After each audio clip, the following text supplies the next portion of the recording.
this was 66.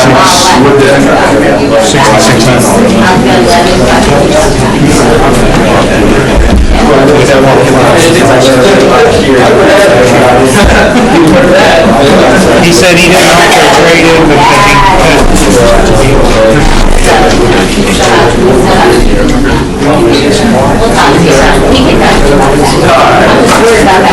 5 to 7 business days.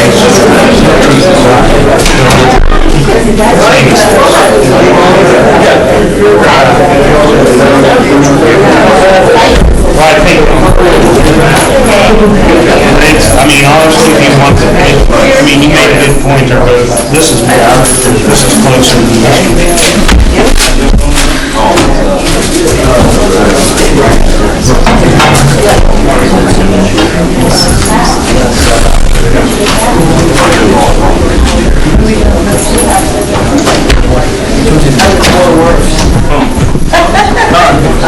What we do is different. Because this is the second one that we've done. It's not, we don't have parks tonight. That's supposed to be it.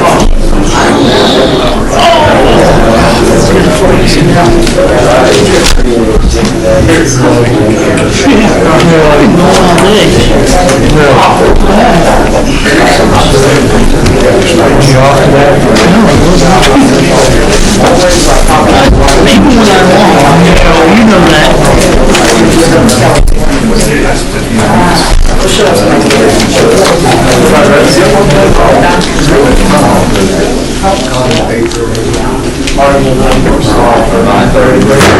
All four works meeting order.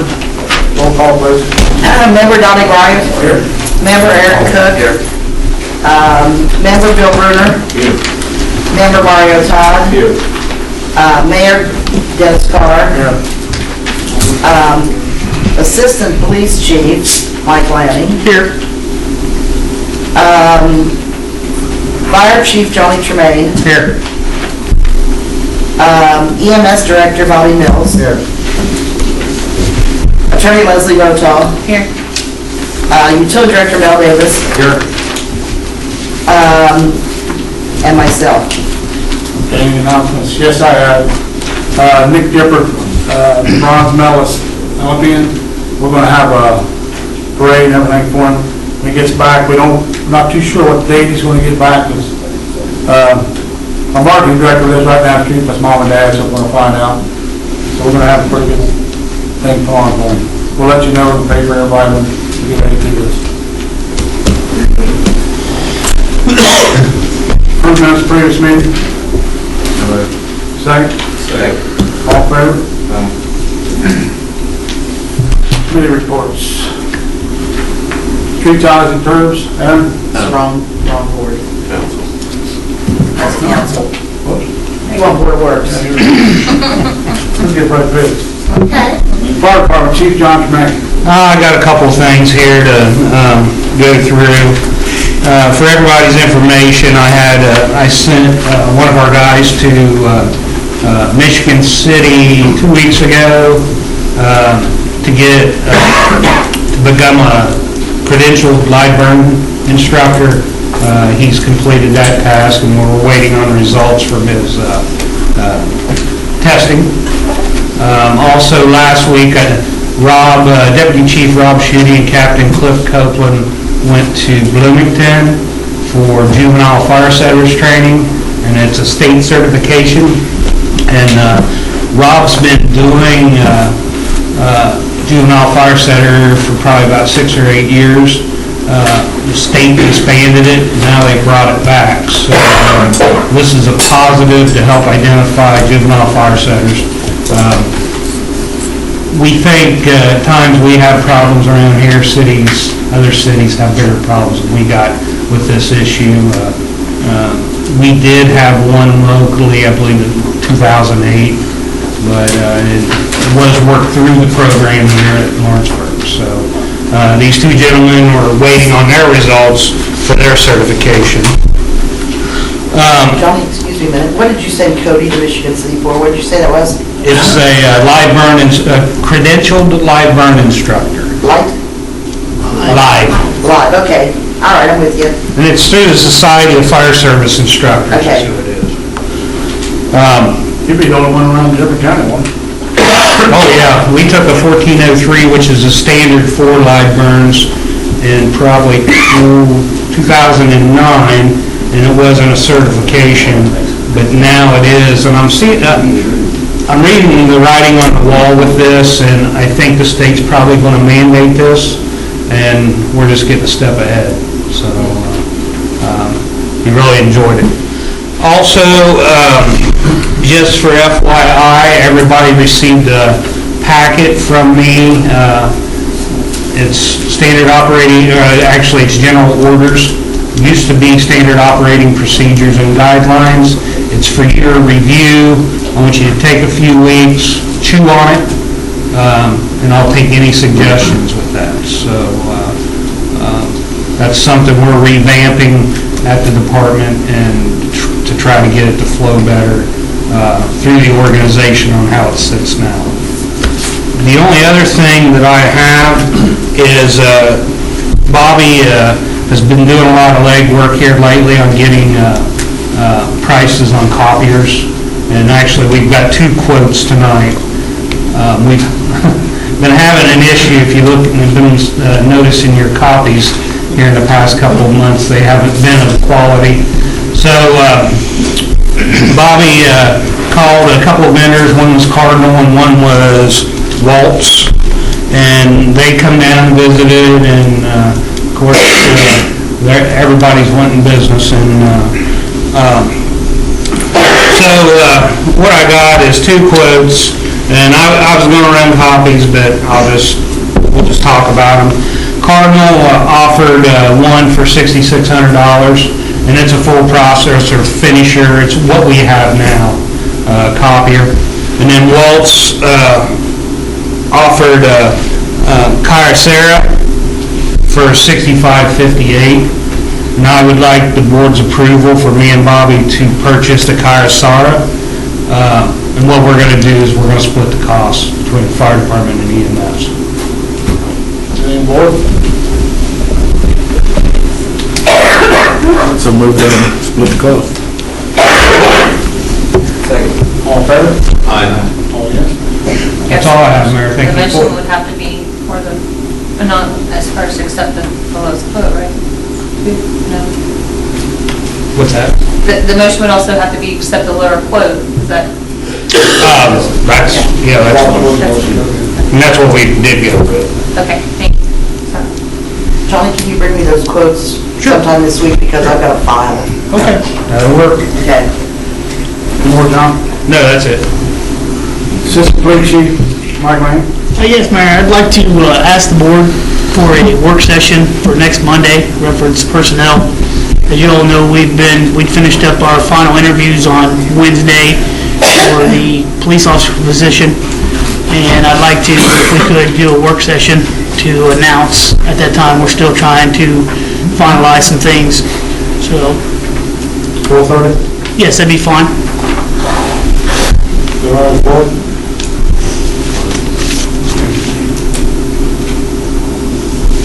So that would be 24th at 4:30?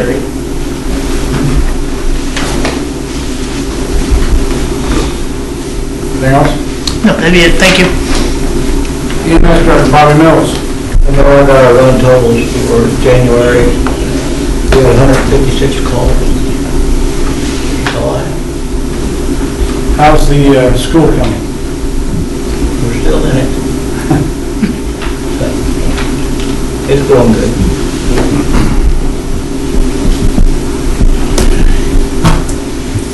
New business. Mike Clark, 2014 landscape maintenance contract. Okay, Jackie, I think you've got quotes. I got 3. Good, so That go one? ahead and just open them Yeah. and read them all. These bids are quotes. Quotes. Quotes, okay. Just so I. The first one is from Casey's Outdoor Solutions.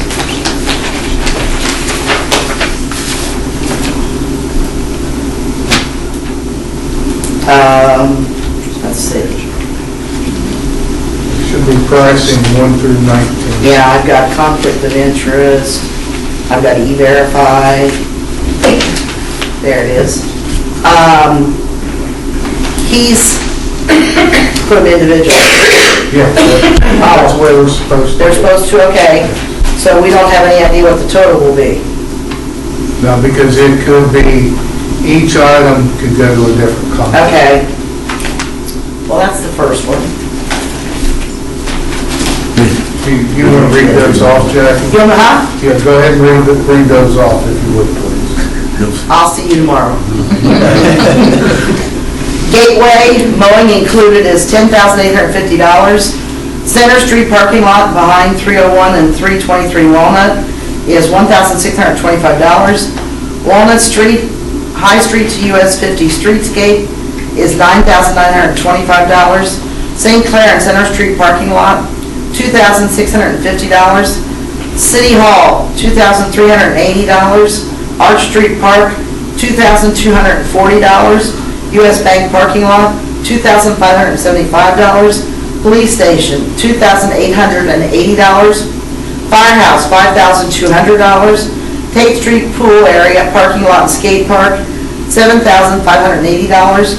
East High Street, Walnut to Elm Streetscape, $2,480. Ludlow Hill Park, $5,500. City Parking Lot, Center and Short Streets, $950.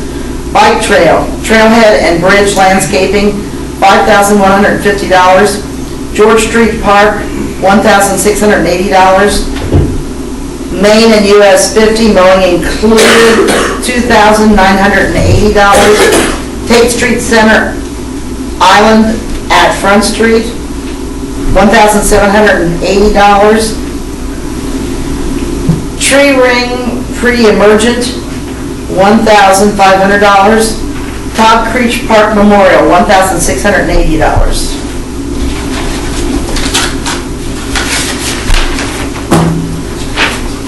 The next one is, I don't know, they put their name on the outside.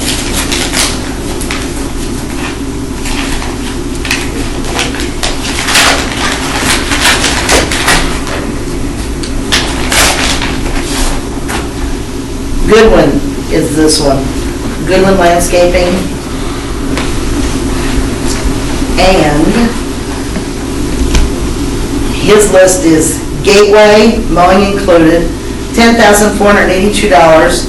Center Street parking lot behind 301 and 323 Walnut is $1,600. Walnut Street, High Street to US 50 Streetscape, $11,240. St. Clair and Center Street parking lot, $2,600. City Hall, $2,880. Arch Street Park, $2,210. US, I'm sorry, $2,210. US Bank parking lot, $2,480. Police station, $2,900. Firehouse, $5,480. Tate Street Pool Area Parking Lot and Skate Park, $6,310. East High Street, Walnut to Elm Streetscape, $2,580. Ludlow Hill Park, $5,500. City Parking Lot, Center and Short Streets, $748. Bike Trail, Trailhead and Bridge Landscaping, $4,890. George Street Park, $1,510. Main and US 50 mowing included, $2,505. Tate Street Center Island at Front Street, $1,700. Tree ring pre-emergent, $1,390. Todd Creech Park Memorial, $1,800. The last one is from Drake Lawn and Landscape. As far as you know, they had everything they needed, as far as... I have no idea what they were supposed to have. Mike sent those requests out. There was an E-Verify, a conflict of interest, the prices, and then I think a nepotism thing. That's it.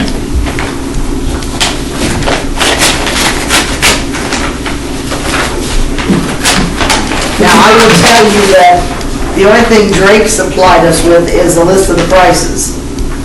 Drake did not supply us with anything else. That's not a qualified bid. Not a valid one, okay. I'll double check the envelope. Nope, nothing else. Okay, then. Okay. My suggestion would be. It's out, Drake is out. Disqualify that. Okay. I would like to have this board to go ahead and award to the lowest price for each location, once qualified by the staff, if that's at all possible. And I do see I've got one question for you guys, though. Number 12, Ludlow Hill Park. That's my question too. Both bidders came in to the penny. How do we handle that? Make sure their paperwork's in order. What's the lowest and most responsible? The most responsible, they both gave their conflict of interest and nepotism E-Verified. Have we used any of them before up there? Oh, yeah. Yeah. Yeah, actually, the one we disqualified, out of all the three, they work for the city. All three do excellent work. Have no problems with any of them. I don't think Which one is- there's not any other Do they qualifications. does either one of them use local labor, or you know of? They're both in the local vicinity. Both didn't equal flip a coin, I guess, I don't know. I don't either, but I mean, that's, Fairest way, I don't know. Flip one, Mayor. Or do you need to go line by line? You go, no, make sure. well, if you guys tell me we can award it, one's qualified to the cheapest, I'll just have a suggestion. We like to share the wealth around here. What if we give that one to whoever has the least amount to even up the game? That's up to the board. Worked for me. Board, that motion. I haven't counted, so I don't know which one that'll be yet. Let's make that into a motion. Got a second? Second. All in favor? All right. All against? Who did it say? So Bill? did that motion include to take the lowest per line? Lowest per line. Yes. I don't think that motion included that. Yeah. I think you need to make. Put that in your motion, Don. You can make another motion. No, we're gonna do one motion. Do one motion, put that in your line. A motion to give it to rescind this the motion group. because it's already been voted on. That receives the least amount of work, right? Well, let's rescind the last motion. No, now we either rescind it or now we do another one. Just do it anyway. That's the secret. I rescind my motion. Right, Don, you ready? Make a motion to award each, we're going to go with each quote to the lowest responsible bidder, and the Ludlow Hill Park will be decided by the least vote, or the least, the least amount of support. And that's going to be Casey's. That's Casey? That's what, yeah. You got a second? Second. All in favor? All against? Ayes have it.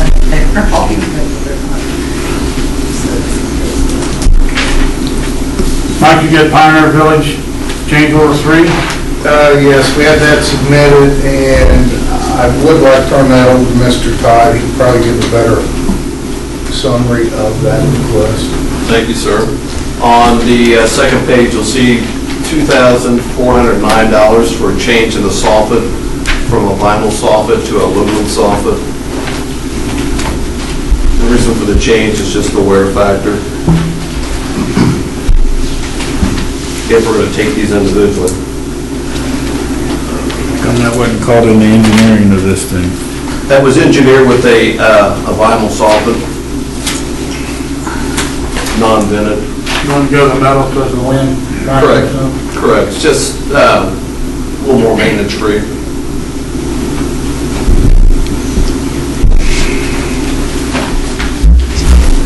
Board's vote.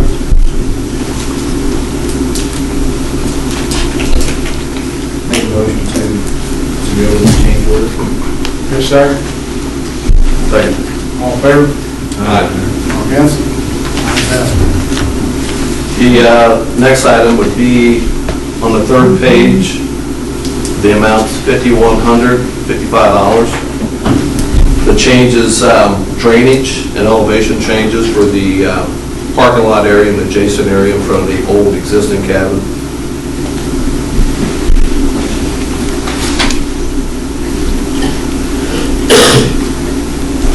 Your name of the board?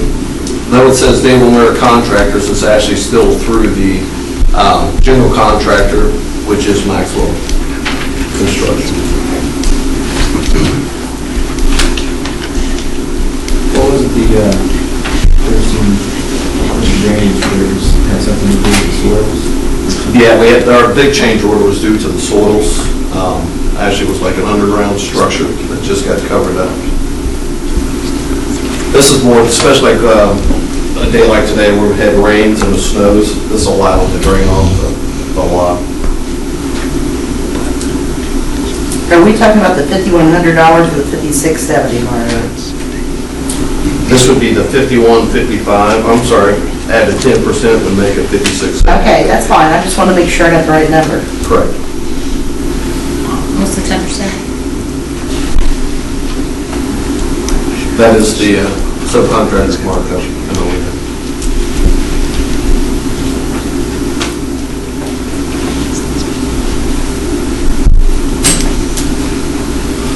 Board?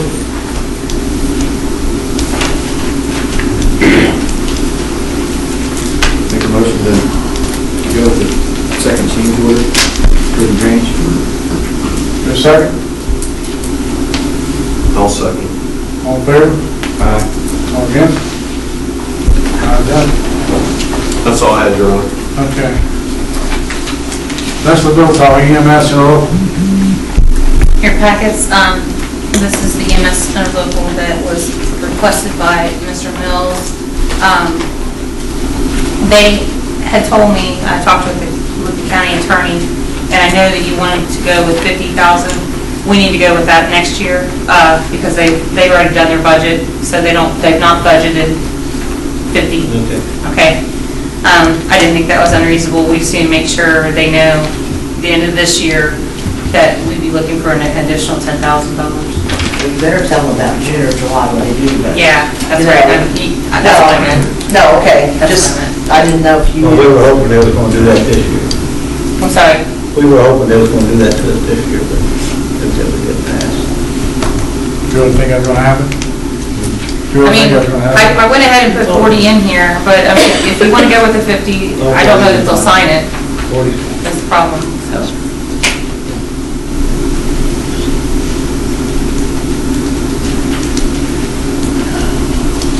Name of the board? Just make sure you get with them, Bob. Do I Just make sure you get with them and tell them, yeah. Make sure they're prepared for it. And Weston, what was your concerns? My concern, as far as putting the 50 in, and when I talked with the county attorney, he said the budget, they've already, they already have a 2014 budget, and they didn't budget an extra $10,000. So he didn't think they would sign it if we did it for 50. I'll do however you guys want. This is the first time we brought it to this board. We can go back with 50 if you want, or we can talk to him now if you want, but he just did not feel that they would sign it based on the fact that they don't have it in their budget this year. So. They're probably not going to want to do appropriation for it. Yeah. But like I said, this is the first time I brought it to you. I've tried to get it done fairly quickly since last year. It wasn't until June that they signed it, and I think it was because we changed the agreement or whatever, but I can compare it either way. I just brought the one that said 40 because I know that that's what's budgeted at the county right now, so. Mario, we generally have meetings amongst the Alliance group, and we discuss rate increases. And for the last 20 years, we went from 3,000 units, we've got it to 20, well, actually 40,000 per squad for 2 units max. And here this last year, we talked about increasing it. 50,000 for 2 units. That's what we were shooting for, but evidently it didn't pass. So we'll just have to go back to work next year, this year, to try to get that increase next year. To your recommendation, go ahead and settle for 40 then? Or, yeah, if it's not there, then I'll go give it to them. 40 is better than that. I would so move to enter into it with the recommendation from EMS Director. Second. All in favor? All against? Ayes have it.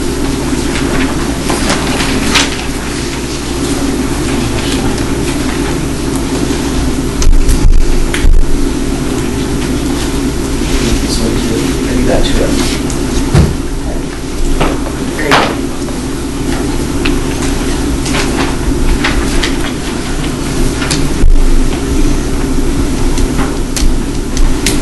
I'll get it on the agenda for their next meeting, make sure they get it on the next meeting. So you'll pass that on?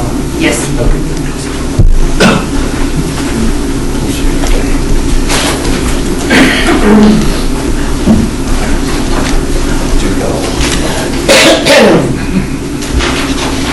Any more about? Okay. Whole business, that's the Votal Grant Use Contract.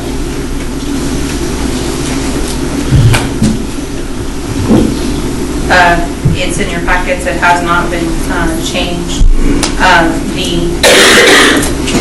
The only issue from the last meeting, I don't even know what the last issue was the last meeting.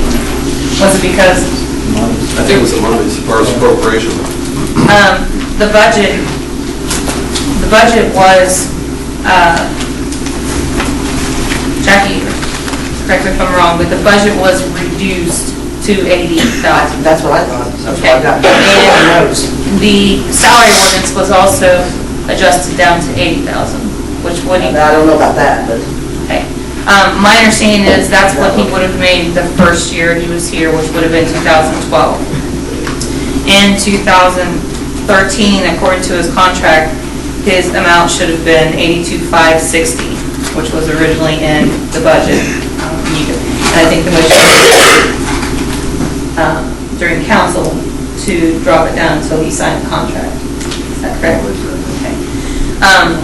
We do have an additional appropriation for $2,500 that's set for today that was advertised coming up on our council meeting. That doesn't cover all of it. Obviously, we would have to do an additional appropriation on whatever you guys want to put the salary in at. So I did go ahead and put it on the old business because in anticipation of council passing the appropriation, but you guys, that's going to be up to council. So how much is it short from with that 2,500?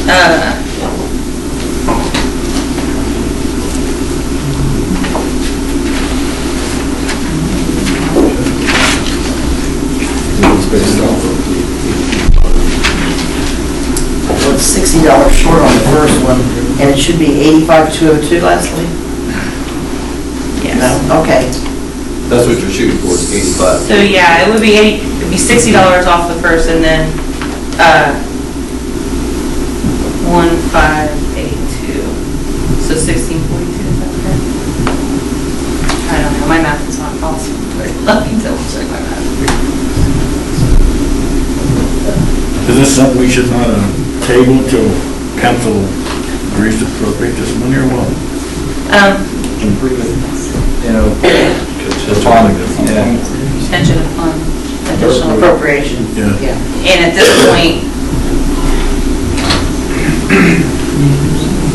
there was some miscommunication between me and the clerk's office as far as whether it should be 2,500 or it should be 5,202, because the original appropriation was for 5,202, which would cover this. So really can't enter into a contract until the appropriation's done. So if we only have a $2,500 appropriation, it may be best to table it to the March 3rd meeting. I would so move. Or actually it would probably be the second meeting, correct, Jackie? We had to do an additional appropriation for the 2,500. Next week is the 25th, 27th, it's Tuesday and Thursday. 27 and 10 is 37, so, would that be, 28 days, so isn't it? Oh, right. 28. That's 28. I don't know. So that was. I don't have my calendar with me. That'd be the 6th. Would be, okay, March 6th. The meeting's not, the meeting's before that, right? Here's your calendar. Okay. I think the meeting's before that. So what you're saying is if you were able to get do it it till the in, 6th. that would be 10. What's 10 from 10 on the 27th of February? I would so move the table to appropriation, All right. and the advertisement has been completed. Okay, All in favor? sorry about that. All again? Ayes have it.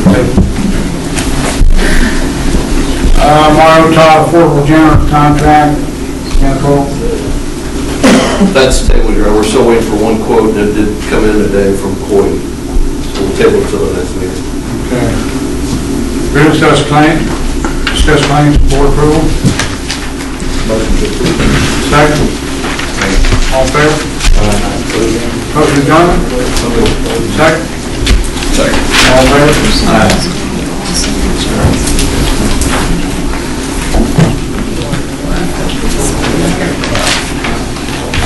Utility Board, 5 minutes.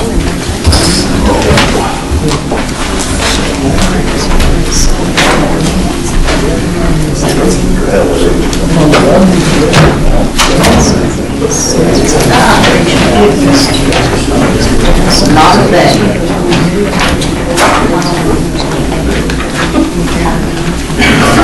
Mike, you want this quote?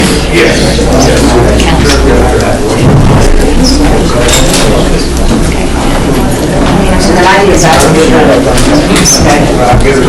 That's all.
said that's a we should tell that all the recognized actually.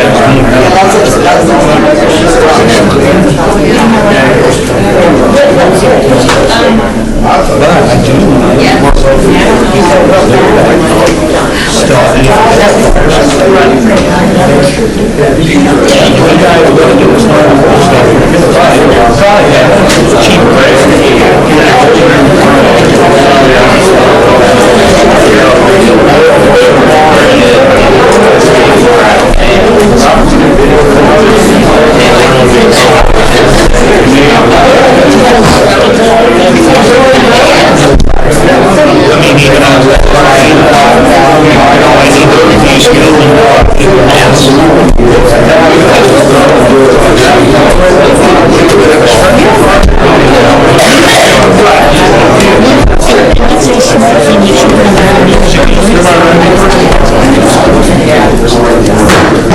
Utility Board meeting order. Okay, thank you.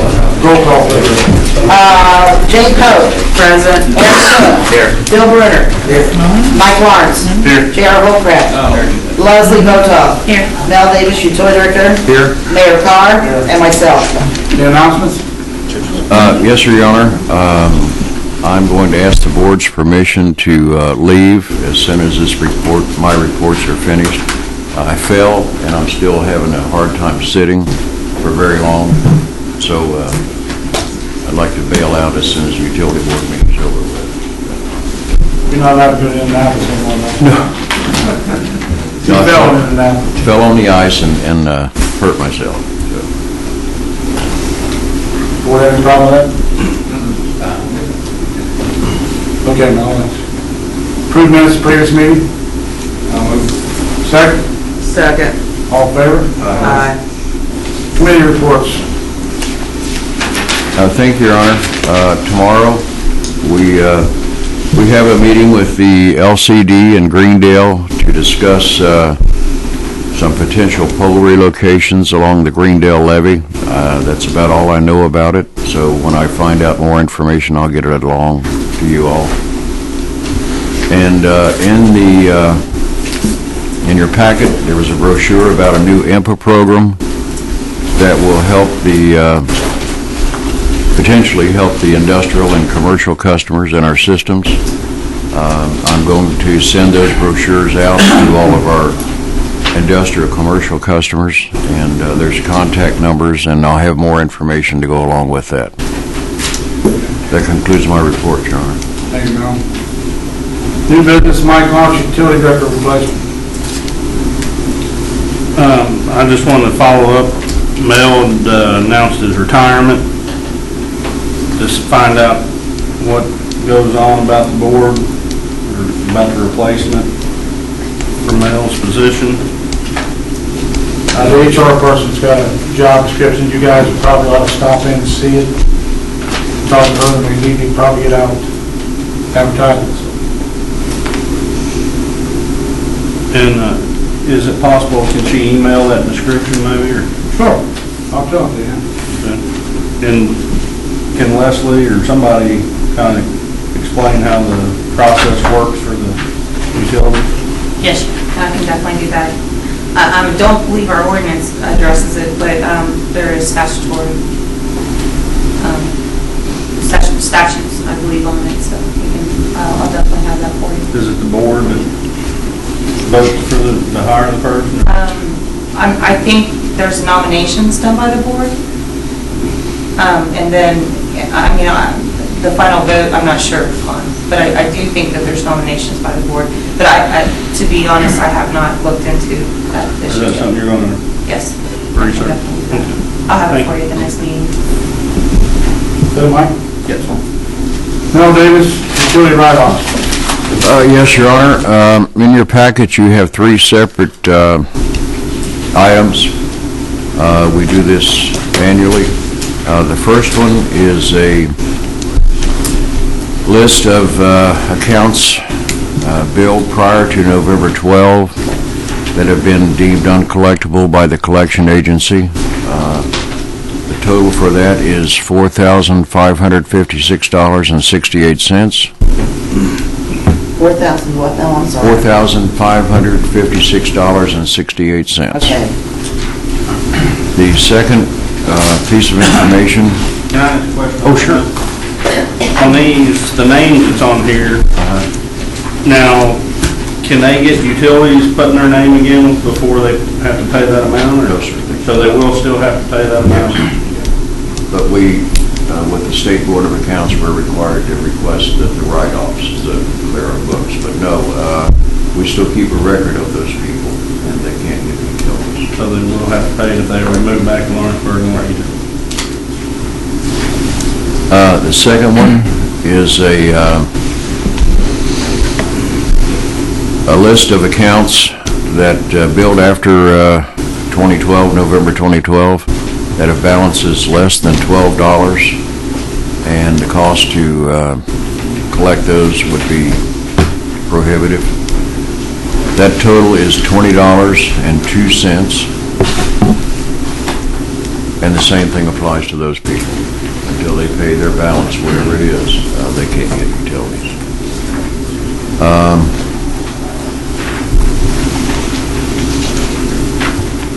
The third one is write-off of outstanding checks, 2 years old at 12/31/13, and that total is $137.64.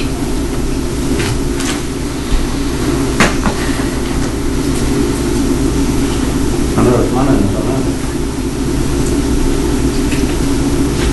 Yeah, I have to check on that. I noticed we have an employee on there too. yes, so I noticed that too.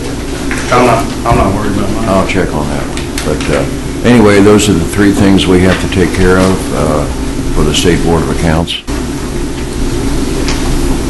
Well, I was gonna make a motion, and I thought there was an employee on one of these, but I didn't want to say for sure. Are we able to cut him a new check, or the employee that's on it? Yeah, we'll take care of these after we vote. So is what you're saying, if we go ahead and make a motion to write these off, you'll collect from? Well, what'll happen with the outstanding checks, now that we know two of the people's addresses, current addresses, we'll cut new checks for them. But, These are ones that were issued and just never cashed? pardon me? These were just issued and never cashed? Right. Okay. But the other two will have to write off until they come and apply for utility service again, and they'll be denied service until those balances are paid.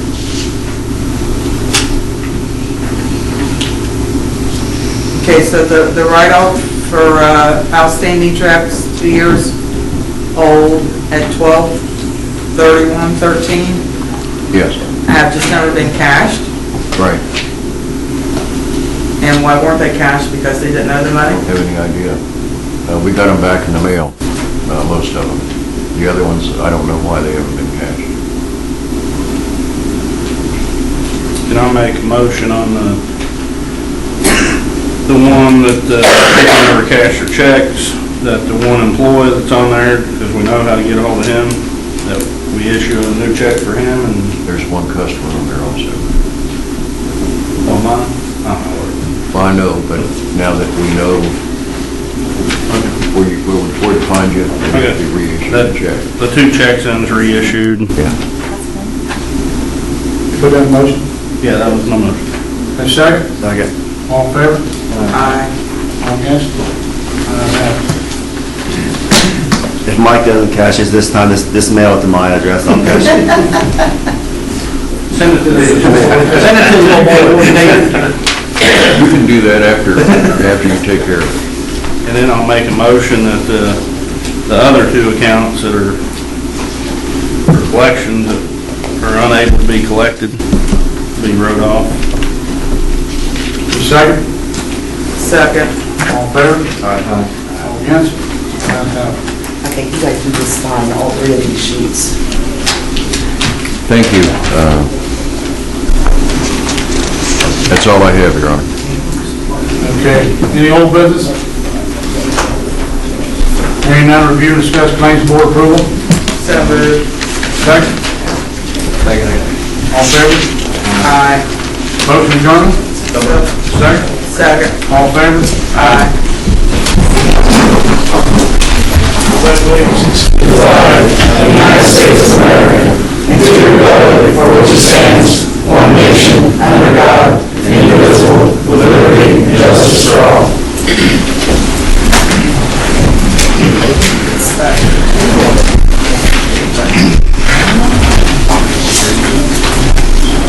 Roll call, please. Hang on, I'll find it. Oh, there it is, sorry. Member Jane Poe. Present. Member Aaron Cook. Here. Member Bill Bruner. Here. Member Mike Lawrence. Here. Member Gerald Holcraft. Here. Assistant Police Chief Mike Lanning. Here. Fire Chief Johnny Tremaine. Here. EMS Director Bobby Mills. Here. Attorney Leslie Rotoff. Here. Utility Director Mel Davis. Mayor Dennis Carr. Here. And Clerk Treasurer Jackie Stutz, myself. Any announcements?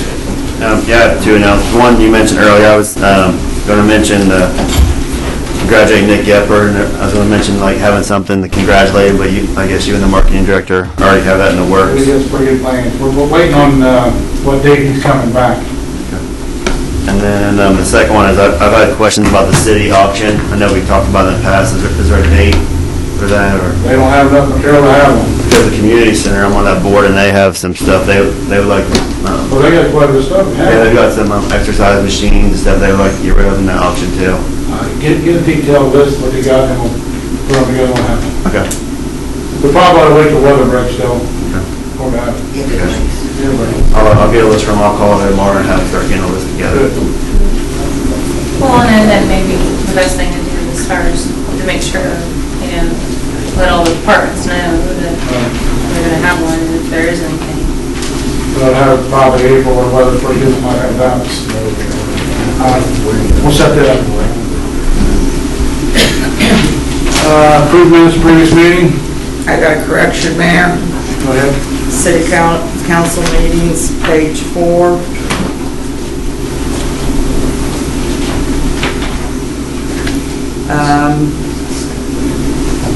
Says Jane Pope said that the budget amount is $80,000. I had it written down, this pertains to grant use salary, was $82,560.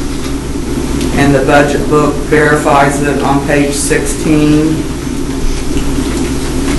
For 82,560. for $82,560. Okay, And that's what we budgeted for 214. okay. So it was just a salary ordinance that was knocked down, because there was a salary ordinance that was, I had. Well, the salary ordinance should have agreed with the budget. Which one was different? Which one The was? salary ordinance was knocked down to 80. Oh, until he got signed. Right, until it got signed. But in our budget, we actually budgeted $82,560 So this appropriation that's coming up tonight should cover it then? You only gotta go with $60 short. $60 short. $60 Yeah. short. We can find that.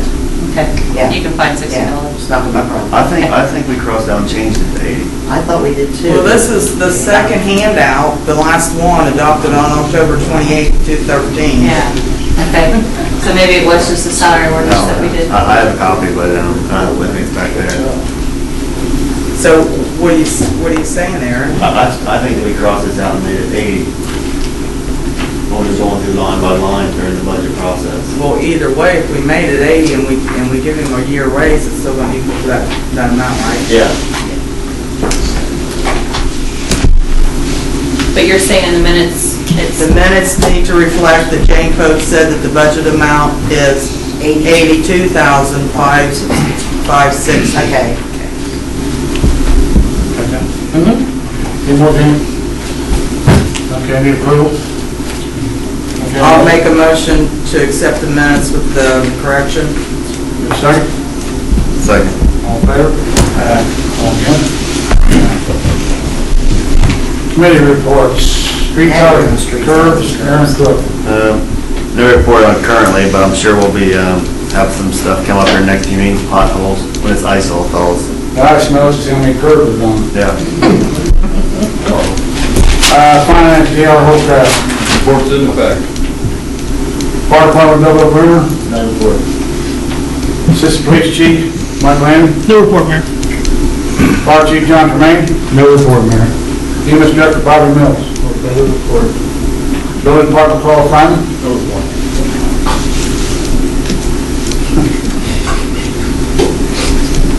okay. New business. Paul Seymour Jr., Fuel Shed, Walnut Street.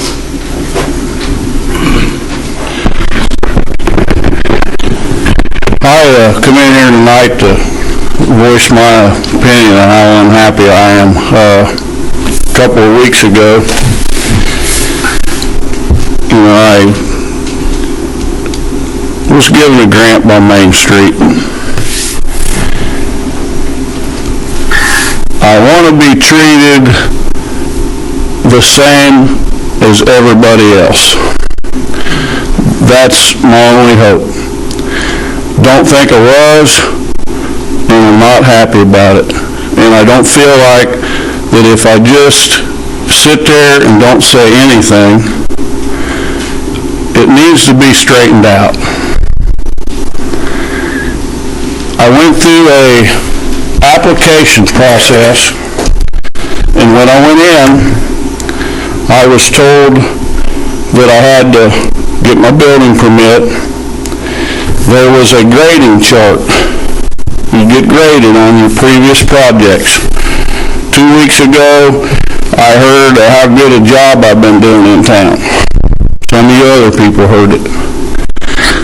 It didn't make me feel all that good because I heard it a year ago when I went in and applied. Heard about the same thing you all heard.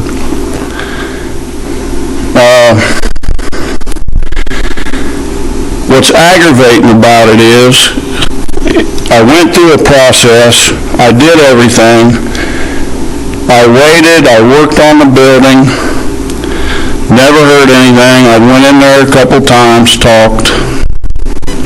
First off, I want to say this, I should have said this first. I was not promised anything. I was not promised a thing, and I want to stress that. But I was enthused by the conversation. I went on ahead with it. I finished that project. I've got $151,000 plus or minus in that building. I borrowed $70,000 and I got $80,000 cash in it. I challenge anybody that got the other grants, or for that matter, anybody on the street that has done any more than that the last few years.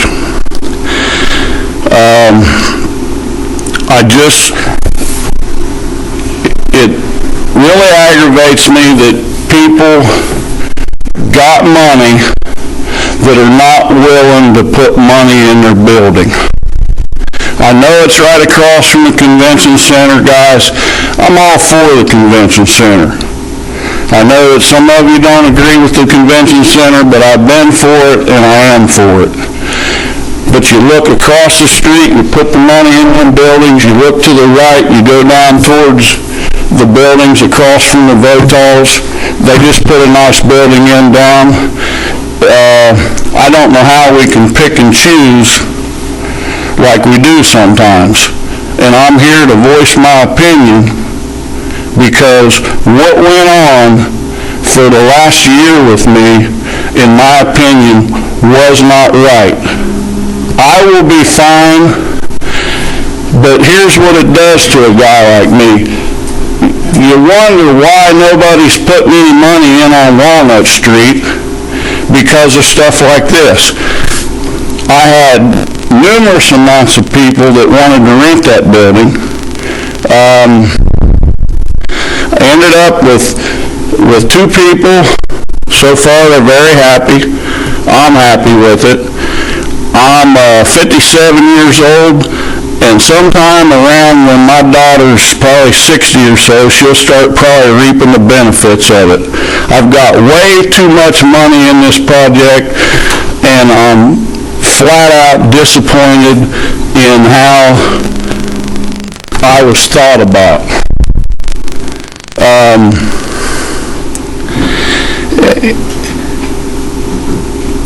Every since I've been in business in this town, I've been treated nothing but fair.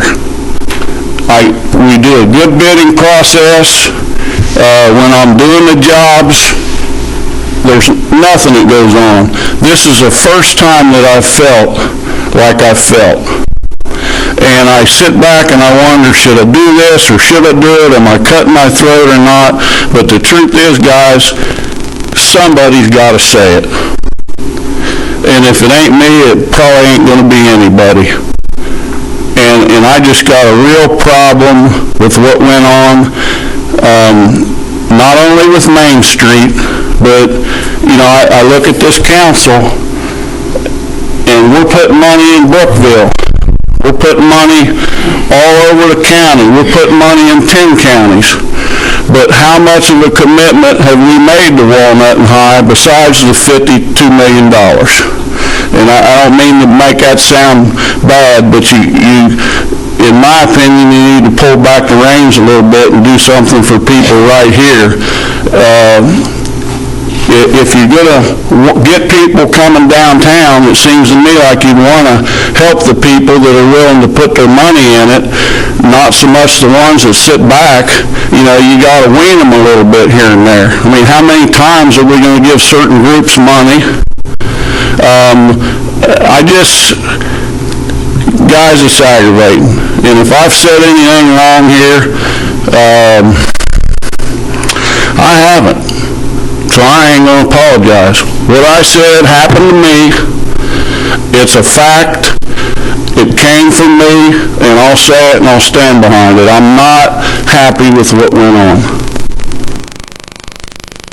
That's all I got to say. If anybody's got any questions.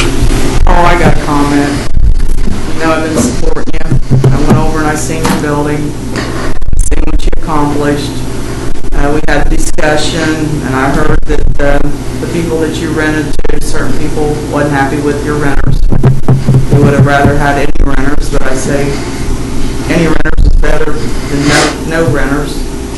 I approached Pat at Main Street. I asked her to get that money out there to those people that needed it and improving their buildings. Probably you deserve more. Why she didn't give you more, I don't understand. But when you got that much money into a building, $150,000 into a building, and it appraises for $131, something's wrong somewhere. And I'm not going to speak for anybody else, but myself, I voted against giving that money to Brookville. $300,000 to Brookville for a movie theater when we got a movie theater right down here on Walnut Street. And I also want to make a comment on that $3,100 grant that went to that movie theater that ended up in our register thanks to our reporter, that they went straight to redevelopment without putting a dime in that building and wanted redevelopment to hand them that check for $330,000. And there was a quote in there that me and Mr. Lawrence has agreed all along. The people that receive these grants need to put their skin and their teeth and their money into their projects before they start pulling money from these grants. And I don't know why you got the runaround for a year. I don't know what the holdup was. I know I talked to Pat. I had a conversation with Pat. She said she would approach her board. She had more money than I thought she had, and she divvied out the money. But I do appreciate what she did to the East property. I know it will now be the Seymour property, but I do appreciate what she did to the East property.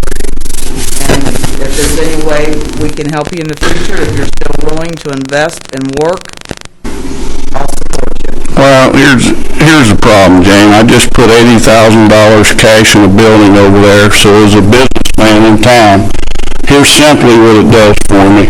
And I've talked to Pat about it. I've sat in her office a few times. when I bid a project with the city of Lawrenceburg, there's qualifications that I gotta meet. Every time I bid a project, I have to fill out a financial statement, okay? These guys can verify that.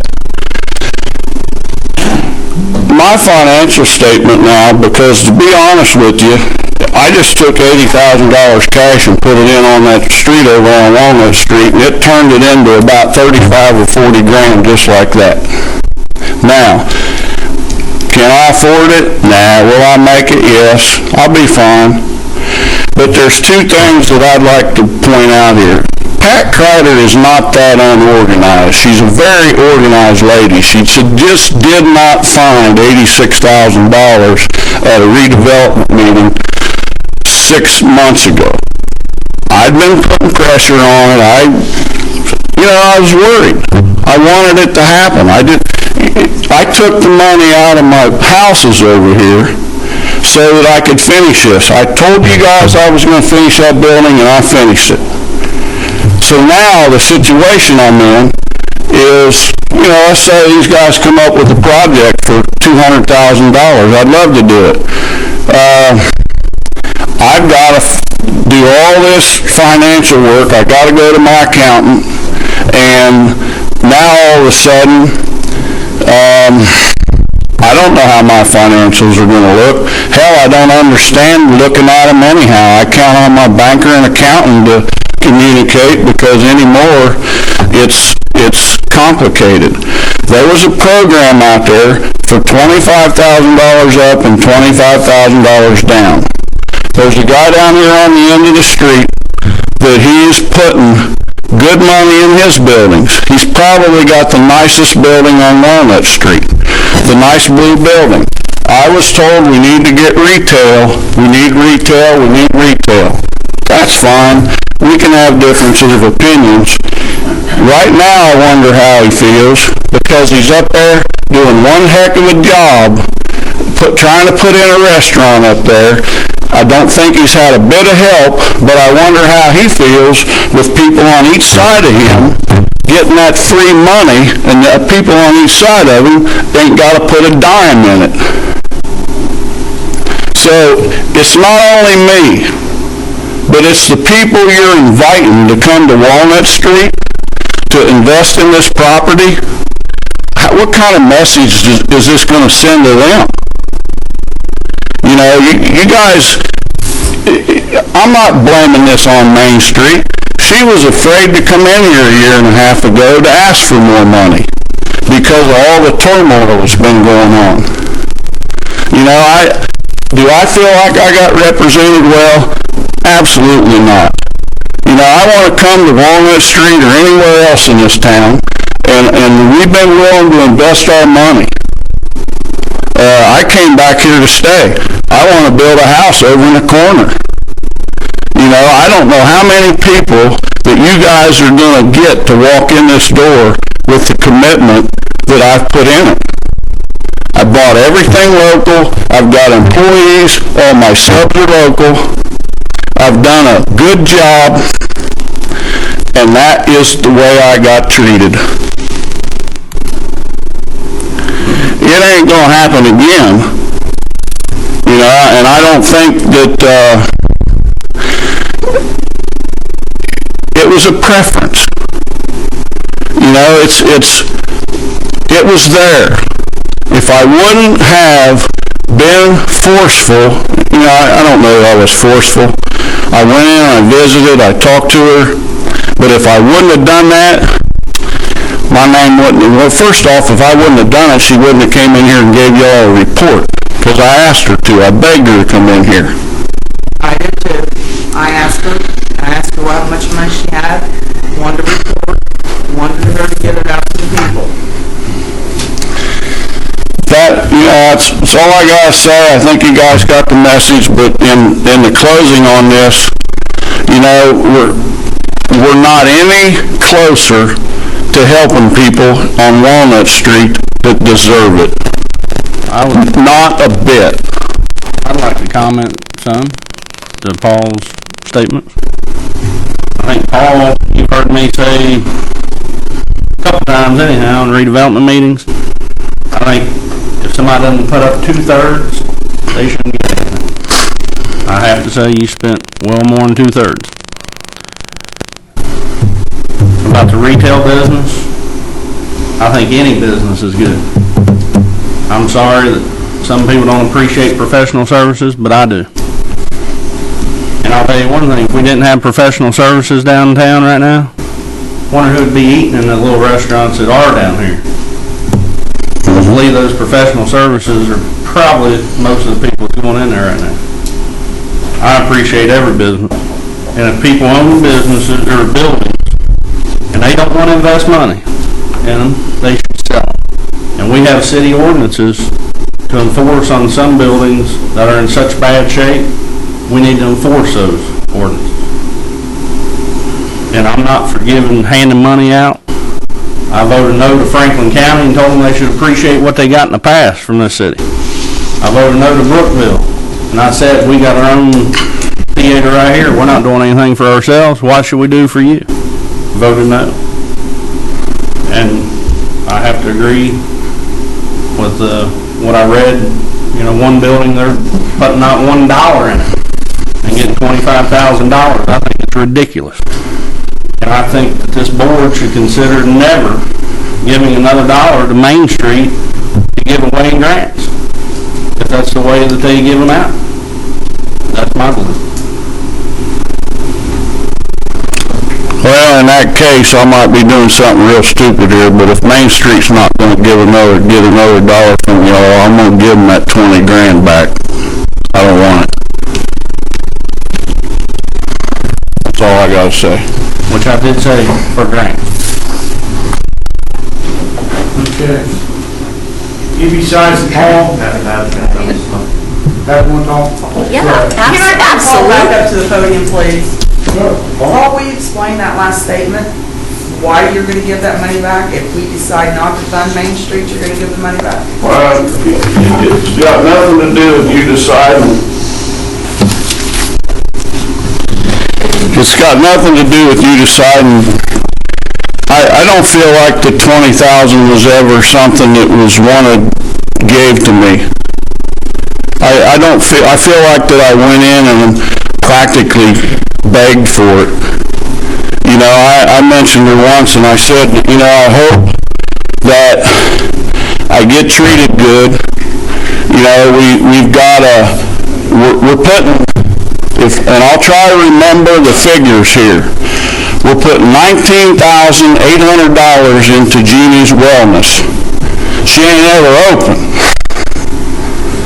She don't want to put any money in that building. We're putting $25,000 in the Elks Club. You know what? I'm a member of the Elks Club and I know all those guys. And I like them. I'm probably cutting my throat here. But they gather on a Thursday night. The only reason why they put money in that building 8 years ago was because a storm came through and it was an insurance job. We're putting $8,000 roughly in a beauty salon. I don't know if it's the first time, second time, or third time. Don't know.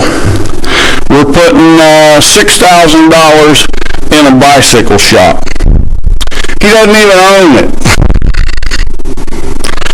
The most insulting one of all is we're going to keep $5,000 or $6,000 back just in case we need it. Old Paul don't need it. He just put his butt on the line. He's got his neck hanging in a guillotine, but he don't need it. Let's keep it for somebody that does. I don't know that I can take that $20,000. I don't want to see a Main Street business sign or another business opened by Main Street in front of my building, because they never had a damn thing to do with who came in there and got in my building. As a matter of fact, the union labor guy over here, the one that's got, I don't know how many people, 300 from Dearborn County, you know, they went and asked. He told me, he said it was like I wasn't wanted. You know, why aren't we taking care of ourselves? You know, that's where I'm coming from. I mean, the $20,000, yes, it means a lot to me, but if there's places that, she can put it wherever she wants to put it. You know, I'd rather make it on my own than look at another business by Main Street in front of my damn building. Because I really ain't happy at all. Well, let's say you accept the money and we don't put a sign out there. Another street created by Main Street. She can say what she wants. Sure. I think this is a real complicated issue, and I'm really sorry that Paul has taken a personal tone to it. First of all, what we presented to you was not just me, okay? It was decided. We talked a lot about the money that we had left and how we could do what we did with it. Why did, who? We. The board, the Main Street Board. The whole board maybe to come in here and we can talk to them. You can talk to them, but let me explain something here first, okay? Why didn't we spend this money sooner? Well, I've got to tell you, you all may not realize it, but what goes on in this council really affects the way everybody in town feels, particularly my downtown people, particularly my board. There was such a feeling against grants displayed by all of you, meeting after meeting after meeting, that my committee, my board, we all looked and said, we probably don't even want to go there. Let's just put this whole program on hold till we figure out exactly what direction the city's going in. They don't feel good about grants, we better just lay low. Quite frankly, that's why that money was not spent. That's the absolute honest truth. Just the feelings that we got from you all here. That's very negative about any kind of grant. Ma'am, I see you looking at me, and I'm sure that's aimed at me. Well, no, and it's not, Mike. It's not. It's not, Mike. I want to speak how I feel. I'm getting tired of finger pointing. That's why this board shouldn't give money to Main Street to pass out. If they're going to pass it out, let them pass it out and point the fingers at me. If I make those decisions. Mike, I'm sorry if I looked in your direction. I want to tell you how I feel. And if you want to make those choices, move to Lawrenceburg and run for public office again. Sir, we were just making the choices on what was left. Why would you choose to give $25,000 to some building, I don't care if it's an organization, a club, or a private individual, that didn't put $1 in their own property? Can I finish explaining? Yeah. Okay. All right. So we held all that on hold. At one point, the board president and I talked, and we said, we've got that money left there. There's a lot that really needs to be done. Now, once again, I'm going to be flat honest. Okay, we've got a $50 million project that's sitting there on the main quarter of town. $50 million that this city has invested in. Now, whether you approved of it or not, it is sitting there. And all of us who are downtown saying, oh my God, look what's across from that. We've got people coming into our town. Maybe some of you have been up in the second and third floor of that event center. Go up there if you haven't. Stand there and see what people who are coming to our town are going to see. Okay? It looks bad. Okay, it doesn't do our town any favors. Some of us have been very, very concerned about that.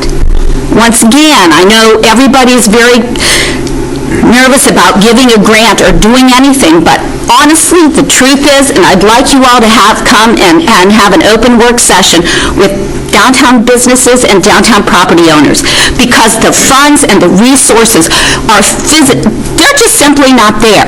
They are not there to do what needs to be done. That is reality, okay? I deal with this reality every day. the funds aren't there. You stand up there and you say, this is our Lawrenceburg Event Center, and this is what you're going to see across the street. Let me tell you, if you want that event center, even though the city's not going to own it, if we want it to be successful, so this casino over there continues to be successful, so that this town can continue to grow, then that's a piece of it. There are so many pieces that have not been put into place to prepare for this event center. And those of us who are downtown are very, very concerned about it. We've been concerned about it for a couple of years. But we don't seem to be able to get any reaction from the city. So when we had a little money left, okay, Paul, we thought, had done a great job. And once again, what Paul, based on our program, the way it was set up, he would have been eligible for the most would have been $25,000. Because the way that program was set up, it was you could get $25,000 for first floor commercial, $25,000 for second floor residential. His second floor is now commercial also. The most he could have gotten would have been 25 under the guidelines of the program, okay? The reason we gave him the 20 was because the reason that program was set up was to minimize a person's margin of loss, okay, between what they invested and what their property was appraised at. The information he gave us showed us that he was $20,000, he had $20,000 invested that the property did not appraise out as. That's how we came to the $20,000 figure for Paul. And I gave all of you all that paperwork to explain that. That's how we came to the 20. I will say this, that if we hadn't seen what we felt were some needs and some real things that needed to be addressed on Walnut Street, there's a lot more. I mean, and High Street, there's just a lot more. We only scratched the surface with what we gave out. And I will say this, if we hadn't tried to address and make that money go as far as we could to make those things look better for everybody who comes to our community, then we probably would have given him 25. So, but based on our guidelines, the most we would have ever given him, if it wasn't a second floor residential, would have been the 25. Why did they decide to give the Elks 25,000? Commercial or business. Commercial or business? I mean, how else would you? Sitting back there, he's got an office right across from the event center. He get any money? No. How come? Because his building looks really good. Oh, so because they upkeep their building, let's forget about them. Let's just take care of the people who won't put nothing in their building. Look, the whole idea of this, if you read the considerations, we outlined, that's why the first sheet of what I gave you were considerations. What we had to decide, you've only got this much money. Okay, truthfully, Mike, there's probably $500,000 worth of projects you can do down there. Honestly and truly, if you want the town to look good, there's probably $500,000. So we've got 80 here, and we're thinking, okay, we can help Paul a little bit because he's done such a good job, and we can get this stretch cleared up so it looks good. That's only a beginning, Mike. There's a lot more. I mean, I urge you to go to the second floor and look out at the town and look out what people are going to see. Well, I'm pretty sure there was 5 gentlemen at that time sat up here, and they chose to spend $50 million, maybe plus, right down there on that corner, to look out that second floor window and look at what they was going to look at. If they didn't feel that's what they wanted to look at, they should have built it somewhere else if they wanted to. They made that decision. Other people own that property. How can you expect people to go to get free money to fix up their places and they're not putting a dollar in it? I've said in meetings before, I have no problem with helping, but those owners should be putting up 2/3, and after they spend their 2/3, then the city gives some money. I have no problem with that. But this, just handing it out for people that don't want to invest in their own property, put it for sale. That's why we have realtors. And if they don't want to upkeep them until it's beyond our city ordinances, then condemn them. That's the only thing I can say. I can't sit here and say, just look at the money. Cincinnati Enquirer, if you read that about the money, I know what the true-up money is. Why are we giving all this money out? We better look for the future, quit worrying about other people's private properties, and move forward, instead of throwing it away until we're broke. I can tell you some buildings around here I think should be condemned. And if I need to, I'll start digging in our city ordinances, and if they are ordinances that can condemn them, I'll start pushing for it. Mike, I think your idea, I mean, on paper, it sounds good. But I think the reality, that is why I would... Pat, you want to talk about downtown? My business is no different than downtown. I don't have traffic. You know how I get customers? I bring them there. I work at getting them there. You know, I don't have people... City of Lawrenceburg ain't done one thing for me to advertise my business. You know, I'm not even considered a downtown or a City of Lawrenceburg business. I'm in the city ordinance, or in the city limits, but I'm not considered part of the business district. You know, I've heard before, oh, you're not inside the levy. What's it matter? Everybody should be treated alike. And it's not around here. It's just what Paul said. It's a pick and choose system that I'm tired of. I've sat here for 2 years and been tired of it. I was tired of it before I sat here. And nothing's changing. But you know what is changing? The revenue. It's going down, down, down. And you know something? Pretty soon the whole city is going to look like that because it's not going to have any money to maintain its own stuff. That's what's going to happen. Mike, what I really think would be good would be if, I really think what we need is an open session. I'd like to have a work session with downtown businesses and downtown property owners, because sometimes I think people think that they are not trying, and that's really not true. There's some very deep critical problems we have here, and we're trying to do the best that we can to address them. That's all we were trying to achieve, was to just make sure that part looks good. Just because, I mean, I just think, as a community, we want people to come here, and we want people to use the event center, but if they come down and the town looks bad, will they ever come back? I mean, you know, to me, that's just something that we're really concerned about. We're concerned about the businesses. We're trying to keep them there until they can get their footing. We're trying to do a lot. So, you know, when the Main Street Board sits down, and that's it. We are not looking at who owns what. We don't care. We just have a mission. And if you really look at what Main Street is about, it's part of a national organization, okay? It deals with downtowns. Our designated downtown is within the Levy District. That's why we work with that area.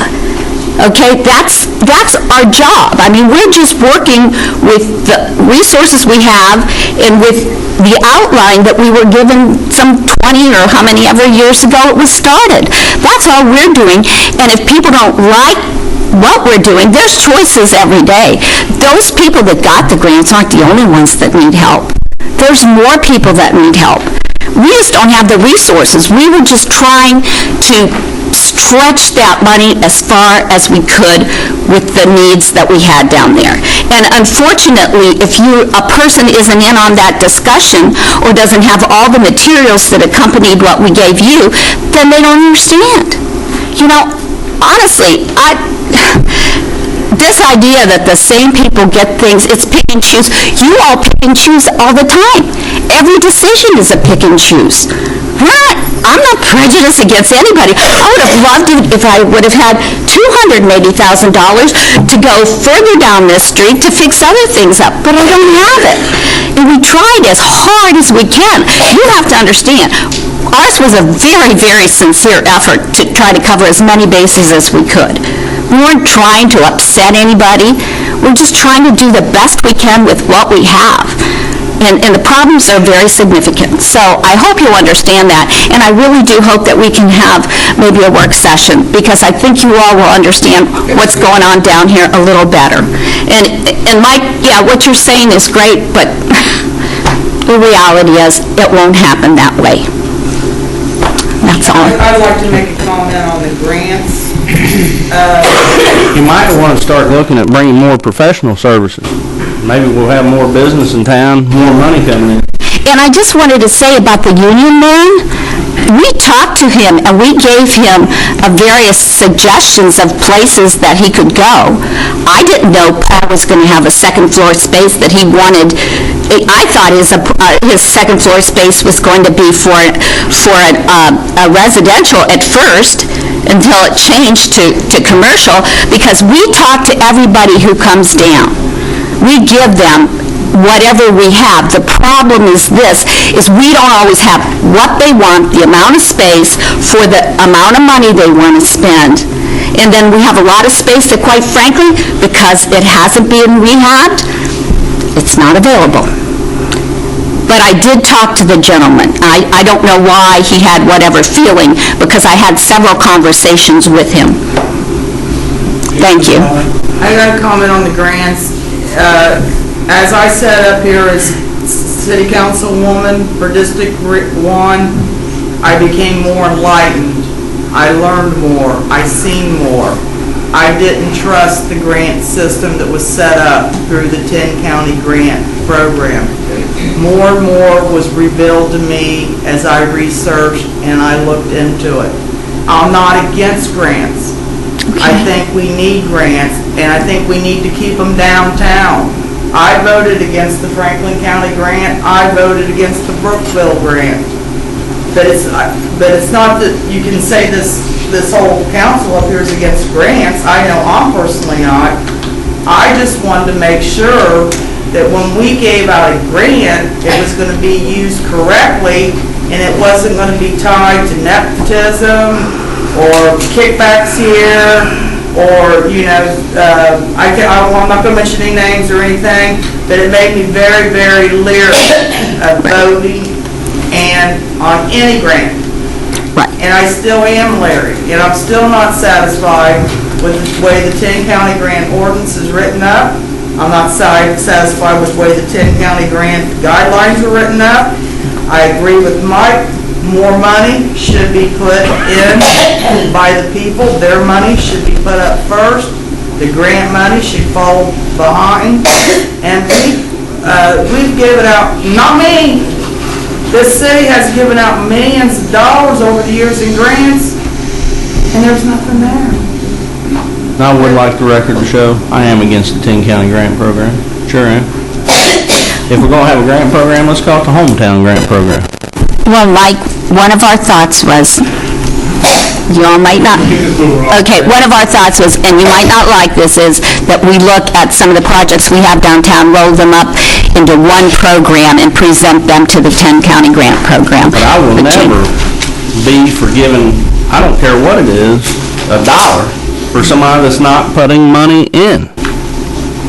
I'll never vote for, if somebody's not putting at least 2/3, because believe me, I think if somebody's giving you 1/3 of the money to invest in your own personal property, be thankful and kiss the ground, because that's a gift. Thank you, Mayor. I got one thing I want to say. I was waiting for Paul to get done with this sob story. But he mentioned beauty salons down there, because my wife owns the building. Did you just call my story a sob story? Yeah, I You really did. I'll let you talk. Can I talk? Well, I'm going to tell you something. A sob story. A guy that comes into town, puts his heart in this damn building over here, and you're going to call it a sob story? What I just told you was the truth. Well, can I speak? No, wait a minute. She just said that we honestly thought that it was going to be a residential upstairs. You know what? I did too, until I got told there wasn't going to be any money there for me. If I wouldn't have went in there for the next 6 months, I wouldn't have got a dime. I mean, the only thing, I'm the same boat as you. I mean, you mentioned beauty salons. You know my wife owns a beauty salon on the other side. You said she's not investing a dime. I mean, she works as hard as she can. When I come down Walnut after dark half the time, Wendy's salon, Roxy salon, and Bobo's are the only people with their lights on down here. So what was wrong with the beauty salon? And as far as her I'm always thinking how many times do you have a grant? This would be her second. She's got 20 when she opened, she's been open 7 years, and it's a 7. And she didn't approach the Main Street about, they approached her. Because she don't have the money. I said, hey, do I get to finish? And Bob Bose is open, okay, and then that's what you said, not put any money in. She works hard down there. She's put approximately $6,000 to $7,000 in building of her own money, and that's exactly what she's getting, is what, 7,000 something, Pat? I'm not sure, 7,000 something? That's what it's all about, 50/50, I believe, isn't it? That's what matching is, 50/50. And then she's got approximately $10,000 on her Lowe's card, because she can't afford to keep the plumbing up and the HVAC up, so she gets it and tries to keep up the best she can to make it down there. I took offense that you're saying that she hasn't put any money in that building. That may be against your story, because you're going against that building. Yes. I heard Sheila out. She does this, she does that. I know me and Ray Jean come as a team, and we try to make it every day on our own.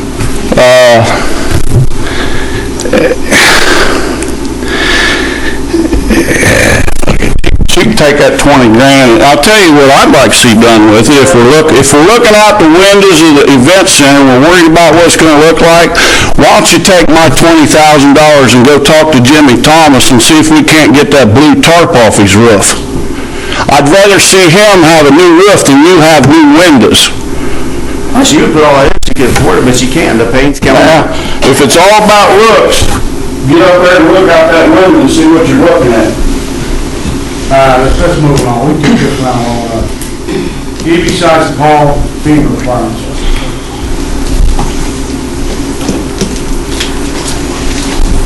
Paul, you might just want to sit down there. Councilman, or councilperson, councilwoman, Jane asked me to be on the agenda, and the agenda item says FEMA requirements. Now, that's a pretty broad... Now, see, I didn't put that on there. That was, I don't know who put FEMA requirements on there, but what I handed in said EB and Paul would address the levy, the Lawrenceburg levy, and the issues that we're having with the Lawrenceburg levy. And I assume it's the issues we discussed at the January 22nd meeting with FEMA, Department of Natural Resources, Right. city officials. We recently discussed in a private phone conversation. Correct. How much time do I have, Mr. Mayor? 2 minutes. Okay. In February 2008, Greendale received a letter, and the Conservancy District received the same letter. We had to prove that the levy met its original design standards. In April, Lawrenceburg received the same letter. We panicked when we found out what it is that had to be done. I called for a meeting of the city officials. It was here in June of 2008. Subsequently, we found out that the Greendale levy, because it was less than 10 years old, was grandfathered from meeting the rules that had been set out by FEMA. So Greendale was taken out of the equation at the time. Lawrenceburg was not grandfathered. We hired an engineering firm and a geotechnical engineering firm to evaluate the Lawrenceburg levy. Much to our surprise, we found out that the Lawrenceburg levy, based on current engineering standards, would not do what it was originally designed to do. Things have changed over 77 years since the levy was originally designed. There are 2 sections of the levy. We'll call it the east and west side. Let's say Tanner's Creek and Hollywood, Canal Street and Front Street. There were portions of the levy that at that location could not meet current engineering standards. We were shocked. We had never been told this by the Army Corps of Engineers. We had met every test that the Army Corps threw at us. In June of 2009, we presented to the Army Corps and to FEMA a plan to repair or modify the existing levee system. We started down that road. We awarded the initial contract. Once we got into the contract, the Army Corps threw a loop at us, threw a rock at us, and they said, oh, wait a second, before we allow you to continue this process, we want you to test the existing relief well system and verify that it's functional. If it is not functional, we had to replace the system. There is the Army Corps has a lot of SOPs, operating procedures. There's not one that pertains to relief wells. It is being developed. The Lawrenceburg Conservancy District is developing it. We are doing their job for them. We are approximately $2 million into testing and evaluating the Lawrenceburg system. So, $2 million. 5 years later, 6 years since our first notification, the Corps and FEMA approved the fix. We were prepared to execute the fix. The Corps stopped us. The Corps changed our direction. That being said, that direction is very much something we need to do. The system needs to be rehabilitated. Mr. Seymour is working will be working shortly with, well, actually not with engineers, but with contractors to start doing an extensive rehabilitation process. That's going to be phase 1 of our fix to the system. More critically, though, the meeting we had on the 22nd was a LAMP meeting, Levy Analysis and Mapping Procedure meeting, for levee systems that do not or cannot prove to FEMA that they work effectively. They came up with a LAMP process to try to get some degree of credibility or accreditation to the existing levee system. We have, at this time, a non-accredited levee. We have not been de-accredited. We have a non-accredited levee. We have been working with the Corps and FEMA and engineers to resolve the issue. At that meeting that we had on the 22nd, we were told that we had approximately 15 to 18 months. When we pushed, and when I say we, myself and Mike Clark primarily, when we pushed the issue, FEMA said over and over again that they wanted to work with us. But theoretically, we could have an 18-month window of opportunity to satisfy FEMA. Worst case scenario, we find out that that 18-month is going to be drawn in the sand, it doesn't get extended, we can fall back to our original plan of action. And our original plan of action was to put in 42 new relief wells, pipes in the ground, and 2 new pump stations, one on the east side of town, one on the west side of town. One on the east and west. Okay. We know we can do that. We know FEMA and the Corps will accept that. The Corps will accept it as long as we rehabilitate our existing system. So fundamentally, we have to rehabilitate our existing system, and we've made that commitment. That project, along with this new rehabilitation, it could be $14, $15 million. We have the money to perform on that contract or project, and we can probably get it done in 18 months' time. Contractors say we can. We are having the fundamental analysis of the levee system done by Thielen and Associates. We are having a peer review of that analysis. There have been other peer reviews of our geotechnical work. Initially, our system started out with 42 wells. It's been reduced to 29. A new analysis might take it down to 26 or 27. We have an engineering firm that thinks that the existing relief well system possibly will perform better than was originally estimated, and that could reduce the scope of the project even further, and maybe our 14, 15 gets down to 6 or 7 or 8 million, a much more manageable number. But we have been working diligently, and that's hard to say that after 5 years, but we have on a regular basis, on my part daily, frankly, we are working on that project. I just handed to Mr. Seymour and to Mr. Clark an email from the firm in Indianapolis, Mundell and Associates, explaining why he has been so tardy in getting his analysis of our existing analysis done. He promised me in writing that tomorrow I will have a time frame to receive that analysis. If his analysis is not promising, the Conservancy District is going to go forward with a rather large construction project in downtown Lawrenceburg. Some of you may have read the Cincinnati Enquirer article about the Lunken levee and that area being de-accredited, and they were caught by surprise. And I didn't read the article today, but I hear that Hamilton County and City of Cincinnati councils were also surprised because they didn't know that was going to happen. The decision for them on that Lunken site years ago was made that they weren't going to try to fix that levee. We have proven to FEMA and the Army Corps that we made the decision years ago that we were going to do what was ever necessary.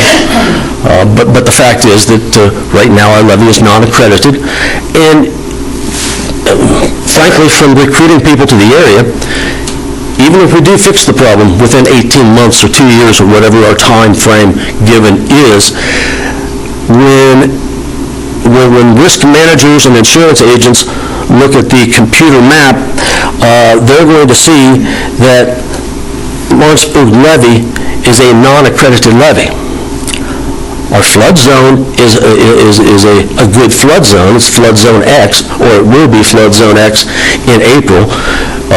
At least that's what the FEMA representative said at the meeting.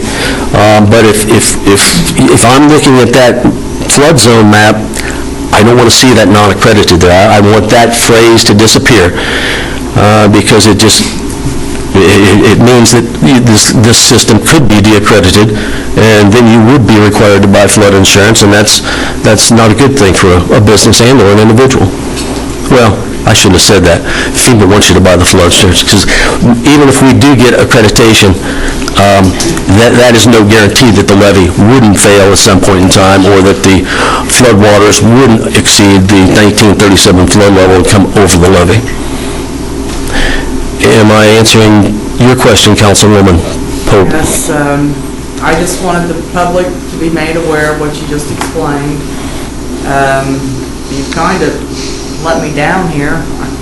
I thought that if we could get the levee back up to speed and be accredited, we wouldn't be required to buy flood insurance. But you're saying that... No, well... Even with that, we may... Well, I'm going to speculate here.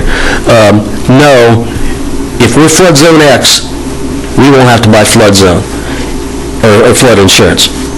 If you're flood zone D, if we don't get to that point, flood zone D still says you don't have to buy flood insurance. But if you do want to buy flood insurance, you have to buy it at one of the higher rates out there. I'm just going to throw personal speculation out here, and because the debt, the $24 million that the NFIP owes to the U.S. Treasury, you will find the day. I've seen legislation proposed in the past that said if you're protected by a levee because you're eligible for disaster assistance, you must buy flood insurance. Period. Whether you have a mortgage through a federally insured financial institution or not. That will probably happen someday. And what the government's saying to us, if our levee breaks, FEMA's not going to come in here and they're not going to give us a dime. No, they don't say that, and I didn't say that, just the opposite. Well, there's two things, actually.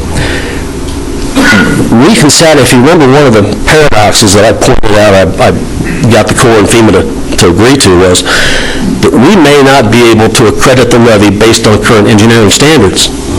All right, so they could de-accredit the levee, but the Army Corps thinks it's one of the best structures they have in their system, and they still have an obligation to help repair for and provide disaster assistance should the levee fail. All right, that's Public Law 8499. That's the U.S. Army Corps. Lawrenceburg entered into that agreement in 1939. Our government would come in and assist our people? Yes. They would have an obligation, as long as we maintain the levee to Army Corps standards. That's why we have to rehabilitate the wells. I have a couple questions, Mr. Sykes. Yes. You're an insurance man too, right? Yes, sir. If they rate it, or derate it, it's rated Credit. D, you said Change X and D. April, sometime in April, according to the FEMA man on the 22nd, the FEMA representative, on January 22nd, he made a statement that FEMA is going to adopt the new flood rate maps for Dearborn County in April. Those flood rate maps were actually produced in 2010, and we are going to become a flood zone X, as will Greendale also become a flood zone X. A flood zone X means minimally exposure to flood and not required to buy flood insurance by federally insured institutions. Yes, that's in April. We then have 15 to 18 months, so he stated on the 22nd, to obtain our accreditation. If we don't, at the end of that period, we would probably become a flood zone D. Flood zone D, still, United Community Bank or Fifth Third would not require you to buy, well, actually, that's not the case. Federal regs say that you are not required to require flood insurance. But I believe Ken Heiterling said, if you recall, that probably commercial properties will be buying flood insurance because banks won't want to be lending to an area in flood zone D. But individuals wouldn't be required to buy it. If, just for example, you have a rough guesstimate of, say, I think Paul's got a building at $150,000, say. $100,000 would go from $300 to $900 a year instantly. How about $50 million investment? No idea. A lot. And I also wanted Mr. Sykes to come in, I thank you. I also wanted the public to know that this city council, the previous city council and LCD has been fully aware of this since 2008. 2008, we had a joint meeting with Greendale and Lawrenceburg and the LCD, and in 2011, February of 2011, FEMA was actually here to de-accredit our levy, and they said it was going to happen 90 days after that meeting. However, FEMA had that same conversation across the country with several hundred, if not thousands, of levy sponsors or cities, and the public outcry delayed the mapping process, which is what we're talking about, by 3+ years. They are starting the mapping process or remapping process again. And don't make, there's a distinction. The remapping process doesn't have anything to do with recently passed legislation called Biggert Waters. Biggert Waters deals more with rates and who's going to pay what and repetitive loss situations. And Biggert Waters has actually been delayed for up to 4 years now. The remapping process has begun again. And I was not made aware of it till the meeting we had. What month was that? We had the meeting with FEMA? January 22nd this year. January 22nd. And I was not even invited to that meeting till the day before because one council member couldn't make it, so they decided to call me to ask me to come. I think all 5 council people should have been invited to that meeting to be informed. I was shocked.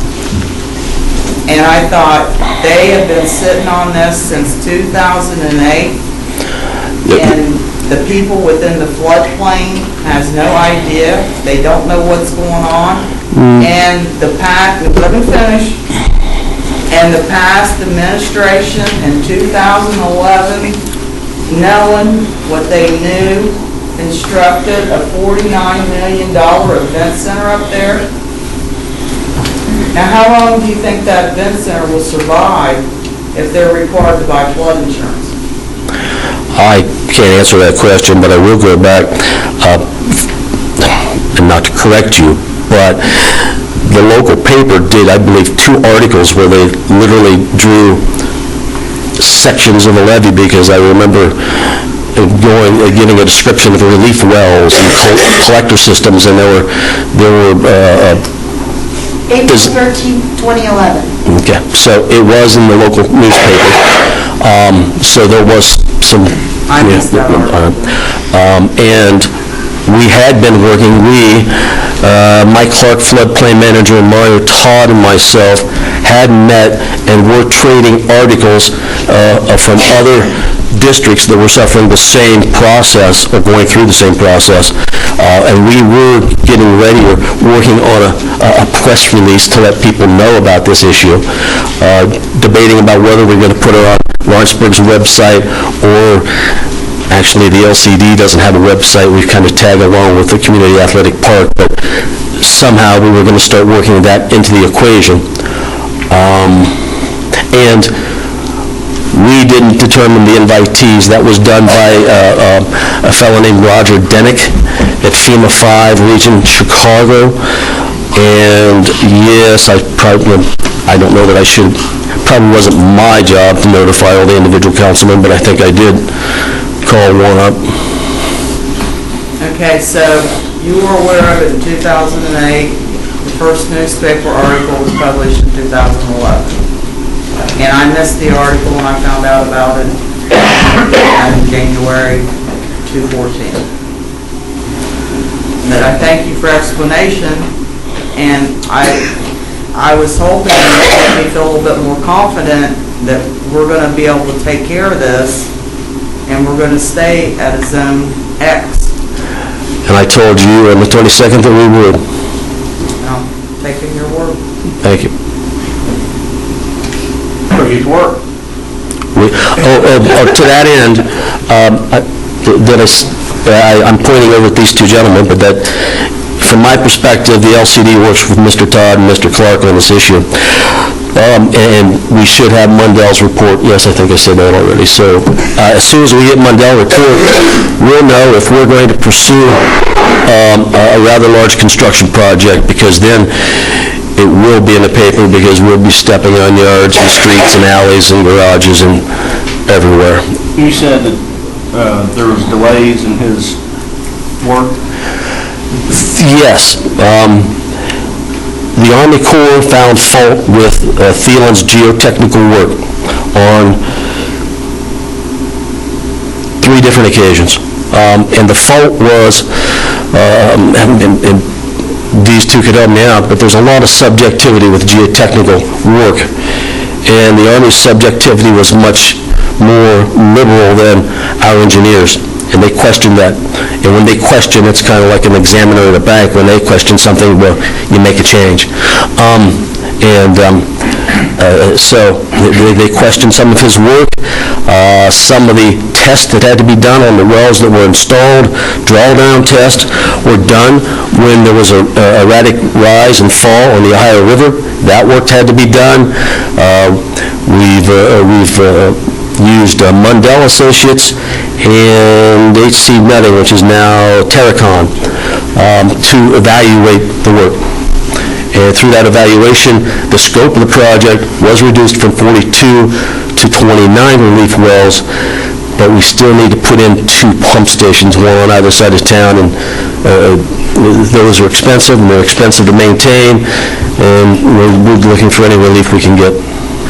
I got a question. Is there any actual repair that needs to be done to the levee itself? 3 years ago, we repaired 1,600 linear feet along Tanner's Creek. Naturally, levees begin to slough, something called over-consolidation of similar soils, where they just eventually they all become spongy, and they just slip, slide around, and they don't support their own weight. We literally replaced half of the levee along Tanner's Creek, along the bottling plant at Proximo, LDI at the time, Proximo. There are other areas that are sloughing. We are watching that, and eventually we will be removing the dirt, the clay material, and recompacting it in place. Yes, so that's a normal maintenance situation. The relief wells that were in the ground that are causing us an issue, there's no guidance or the Army Corps of Engineer for the maintenance or rehabilitation of relief wells. I didn't even know they existed. So, are you asking us? Maybe you can explain to Jane the inspection process the board put you through. Well, we go through an annual, biannual, and a 5-year inspection process. Through that process, we've replaced gates. We've recently, and I think you're aware, we were able to obtain what was a $700,000 grant, but we only used approximately $540,000 to repair foundation walls at Sigram's MGP to bring the system up to snuff. So the Army Corps regularly inspects the levees, and they give us very good direction. Mel mentioned the meeting tomorrow that Paul and I aren't anxious to attend. Those poles in the Greendale levee, they shouldn't be there, the electric line poles. That's a strict violation of Army Corps construction. And the reason that's an issue is because the Greendale levee was grandfathered, it was grandfathered for 10 years because it was built less than 10 years in 2000. In 2008, they came along. Basically, 2018, we're going to have the Greendale levee accredited. And those poles, they don't get it. We've got to do something with that. That's a big issue for us. Well, didn't they have to remove the billboards down through there? Actually, no, that was an over-aggressive attorney of ours that didn't like signage. Oh, okay, sorry. Well, good thing. It would have to be done. It would have to be done anyway in today's environment, but that's not why it happened when it did. Any other questions? Thank you, Evie. Thank you, Mayor. Thank you, Evie. Jackie Stubbs, orders additional appropriations. Okay. This is $2,500 of the $2,560 that we need for grant. I had the original, well, I had a different amount in the beginning, then we canceled meetings, so I had to redo it. If we're just talking $60, that won't be hard to find in the budget somewhere, I don't think. Let's see. City additional appropriation ordinance, Riverboat Fund, ordinance 1-2014. Whereas it has been determined that it is now necessary to increase the appropriations in excess of what was originally appropriated in the annual budget, now therefore, Section 1, be ordained by the Common Council of the City of Lawrenceburg, Gilbert County, Indiana, that for the expenses of the taxing unit, the following additional sums of money are hereby appropriated of the funds named and for the purposes specified, subject to the laws governing the same. Riverboat Fund, 284,001,452. Mayor's Assistant Redevelopment Director, $2,500. Total Riverboat Fund, $2,500. Total additional, $2,500. Passed by the Common Council, of the City of Lawrenceburg, Indiana, this 18th day of February 2014. Motion approved the first reading ordinance 1-2014. Second? Second. All in favor? All against? Aye. Roll call, please. Jane? No. Aaron? Yes. Bill? Yes. Mike? No. JR? Yes. Okay. Pass 3-2. Motion to suspend rules to read ordinance 1-2014 by title only for the second time. Second? Second. All in favor? All against? You can't go. We can't go because it did not pass Okay. unanimously. So this will have to go to the next meeting. And where was our attorney when that was getting ready to read for the second time? I was just about to say something.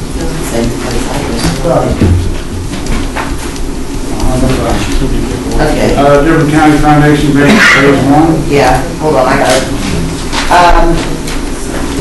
This is phase 1 from the foundation. It's up to $5,000 grants, and it is, the organization is the town of St. Leon. Excuse me, the project is that they want to build a shelter house for St. Leon Community Park. Requested amount is $5,000. The recommendation from the foundation is $5,000 towards the park shelter house. The town has held fundraisers to remain $8,687 to complete the project. The park currently has a playground and walking trail.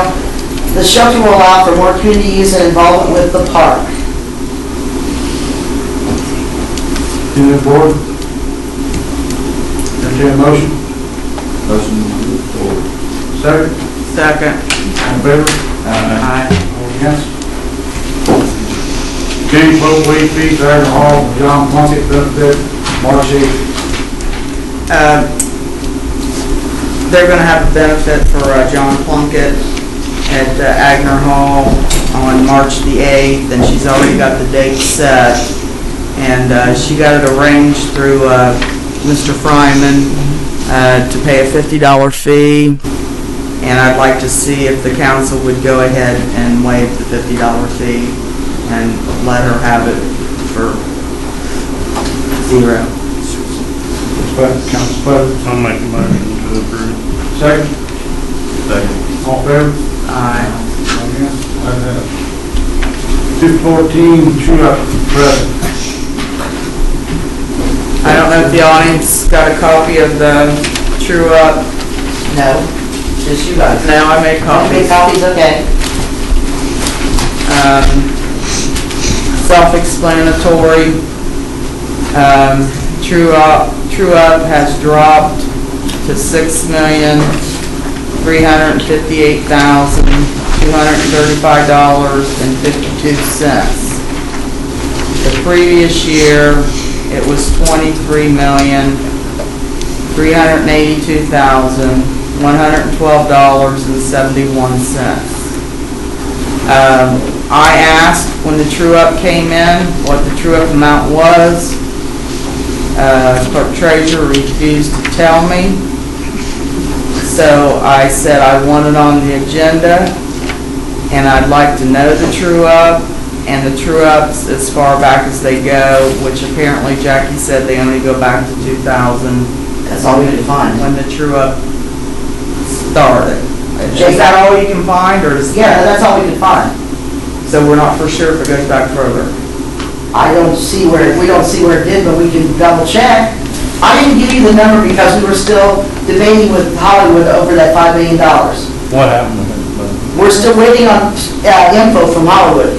Part of the third amendment Yeah. to the development agreement states that they will give us a complete counting of the rebate period, which will be from 2004 to now. We have got no accounting since Hollywood, they changed the name and Hollywood came to town. But no, I mean, as far as the requirement from the development agreement was that they, for this rebate period, they'd have to give us an accounting of all years. Right, and the State Board of Accounts required us to make sure they give us an accounting. Well, this is part of the agreement. This is part of that third amendment to our development agreement where we get our money, okay? And according to the State Board of Accounts, we haven't been checking in on seeing if we've been getting our correct amounts or not. As far as this rebate period, they are to give us an accounting. What we intend to do with that is to get it to Unball. Jackie's actually going to talk to Dan Hedden on Friday about, and look to see, they were supposed to meet a $30 million threshold. We don't feel like they did this year. Most of the other years look pretty commensurate with what, I don't know, 2002 looks low to me too. So, I mean, those are all things that we have, and there's language in there that is very confusing, very vague. I've even consulted Ice Miller on it, and they are really like, well, what does Hollywood say? So I think once we get this accounting, we'll be able to, we have more of a basis to say, we don't think this rebate's right, which would make that true up 11 million instead of 6 million. Well, even if we bring it up to 11 million, that's a 50% drop. And Jackie, I was going to call you today and talk to you. I didn't have time. I had things I had to do. But from what I can see, I'm not going to say what I see, but in your opinion, how much money do we have in reserve that's not in this budget for 2014? Probably, let's see, somewhere between $35 and $40 million. Okay, I was gonna say 50. Yeah. I was hoping for at least 50. We got 35. I have to double check for sure. Well, we got 35 to 40 million in reserve, people. Our true up has dropped tremendously. Our revenue sharing has dropped tremendously on a monthly basis, anywhere from 30-some% to 42%. I have mentioned it from day one when I first took this seat. We have got to watch our money. I was laughed at, I was heckled, and everything, you know, and the only thing I have been trying to do from day one is to make sure that we can maintain our workforce. With what's coming in now, we won't even be able to maintain our employees with their benefits. We won't be able to pay our cell phone bills, our utility bills, our internet bills. You don't know how much the city pays out just in services. I hope everybody remembers that for new job hire. And we need not hire. They budget 31%, you guys got 33 backed up. No, I voted against that budget. I voted against that. We had, their financial advisors advised us that we had a projected revenue of $36 million coming in for 2014. We have what, a $58 million budget? I voted against the budget. I compromised on some things on the budget with them, that I couldn't vote for that budget. And our financial attorney, who happened just to give me a call the other day, not on their dime, don't have to worry about it, said he's not going to pay him a penny, said, Jane, we knew this was coming. It was going to be this. It didn't surprise him at all. But when our attorney got fired and our financial advisor got fired, there we were. So I would like for the citizens and the employees of the city of Lawrenceburg to understand that when we create this 2015 budget, we've got to make sure we can keep every man and woman employed in this city. We're going to have to make cuts somewhere and somewhere else. And that landscaping that came out, all that money that they're spending on landscaping, we've got employees that could do a lot of that work. Okay, we're getting off. But anyway, this is what the true up is, and I appreciate it if it be published in the newspaper and you tell your friends and your neighbors that live in the city of Lawrenceburg. Aaron Cook, Young Professional Podcast. That was actually supposed to be on the March 3rd Parks Board. Okay. Yeah. Okay, 2-hour parking on High Street. Mike, can you mention more about this? You know more about this than I did. 2-hour parking. Yes, and apparently you brought it up last council meeting that I was not in attendance for. When I seen this on here, I took a ride. The signs are not up currently. They should be. They're covered in the ordinance for the area that you're talking about. There should be 2-hour parking, 6 a.m. to 6 p.m. except Sundays and holidays for that area. So we already have that ordinance? Yes. Can we go ahead and enforce that ordinance? Well, we've got to get signage up. Like I say, today is the first time I was really aware of this. I know our sign guy is off this week. I talked to him when he comes back next week. We'll have some more orders for him to start putting these signs back up. So where's that exactly? I'm sorry. High Street. From Short to Mary. Is there going to be an exemption for businesses? No, but that is, there again, that is for the businesses, actually, is what it is for. And someone that actually works there, like used to be employees? You work or there, employees? you park in the parking lot behind the building, not on the street for 8 hours. Most businesses, too, have conveyed, they don't want their employees parking out at their front door. They want them to park behind the building so so their customers can come. That's the whole purpose for the 2-hour parking. How will this be enforced? For the 2-hour parking? Once the signage is up in our police department, I mean, do they, 3 more men. Unless you give me 3 more men, I don't know how we're gonna enforce it. Oh, my goodness. Yes, you're exactly right. Oh, my goodness. Officers in this city that they could enforce that up and down that. We used to have, if you remember, we used to have a parking enforcement officer, but we did away with that. I remember Okay? that. And that's what they did. And that's why most of the signs came down, Ms. Pope. Because when they got rid of that person, the signs came down.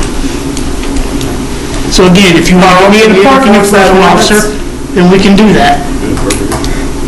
I know it's one more thing on your plate. please have a meeting. Give the police and have them talk to me. Mike, also Hardwood Ridge, you need to take a look at that. We're having a tough time with the buses. They're parking on both sides of the street. The buses having a hard time getting, I think you had an issue the other day, but Friday night, stuff bopping and get through. and also the police, people parking in cul-de-sacs, ticket. Do what we can, Mayor.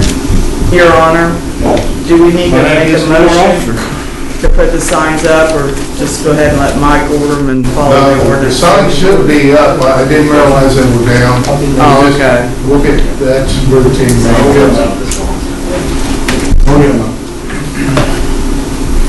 That's all you got? Yeah. Aaron, trash cans. I've had a question. I've had a few people contact me recently about their trash cans being taken, and from what they're explaining to me, that, you know, they're not up to the standards of the ordinance, like they might not have had lids, but is the city really out taking the trash cans? Leslie, you might know that. Well, I mean, we do have the amendment to Title 5. I don't think as far as any of the amended portions is in there, but I can look at it right now. I would think that they might have the authority to take somebody else's private property. The first person, it was 3, they didn't have lids, and then the other one, I don't know. Where's that at, Eric? Where's our cans at? 407 West High. 407 West High. Well, that's not true. Yeah, I mean, I do anybody's 407 gonna call and say, they took my cans because of course. Actually, I could relate to that. He bought a brand new can. He put the 3 cans out with a note on it, says police throw away. So yeah. Well, they said they bought a new can. They just want something for free. I understand. No, they said they bought a new can. They purchased a new can, but their 3 cans were taken. With a note on it saying please throw away. Well, maybe I can get up to the meeting. I don't know his line. Oh yeah, I'd love for him to hear. And then there's another guy, I can't remember what street he's on, but his got taken as well.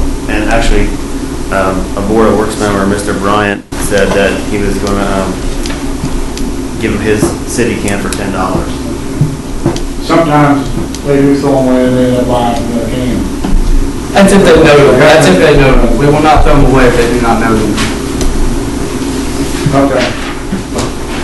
Aaron, you got youth baseball every day? Yeah, I don't know what the process is for this, but the youth baseball opening day is April 26th.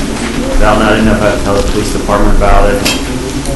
And then the other thing is they were wanting to know if they were be permitted to have booths down there, like face painting booths for the children and a few other booths. I told them the main requirement, you know, we usually ask for is insurance, and they have insurance. What's the hours on that, Aaron? I'm not sure yet. They're gonna have to parade? We're gonna parade, yeah. April 26th. You have any time to parade? The parade's always at 10. 10 o'clock? Yeah. 10 o'clock on April 26th. Do I need to do a motion for the booth? Or? I'll make a motion to allow the Lions Club to have booths at their youth baseball opening day on April 26th. Second that. All in favor? Aye. Okay. You might want to also maybe get with Kelly Will, she might be able to. He's talking. Matter of fact, it's going to be the same day we're going to dedicate the memorial plaque center also. And I know he's talked to Kelly about trying to more or less make a whole day out of it. He had 3 games also that day. What about the memorial is going to be? That's what I'm saying. Same day? Same day with the dedication of the field also. Any more, yeah? No, that's it. That's the vote on cash ordinance. I have an amendment to the ordinance, Title 5, to amend Chapter 51, Lawrenceburg Code of Ordinances. This has to do with the purchase of the new automated garbage truck, which will require citizens to use certain receptacles. At this point, I think it is a 95-gallon toter, and there's handouts that each resident is receiving from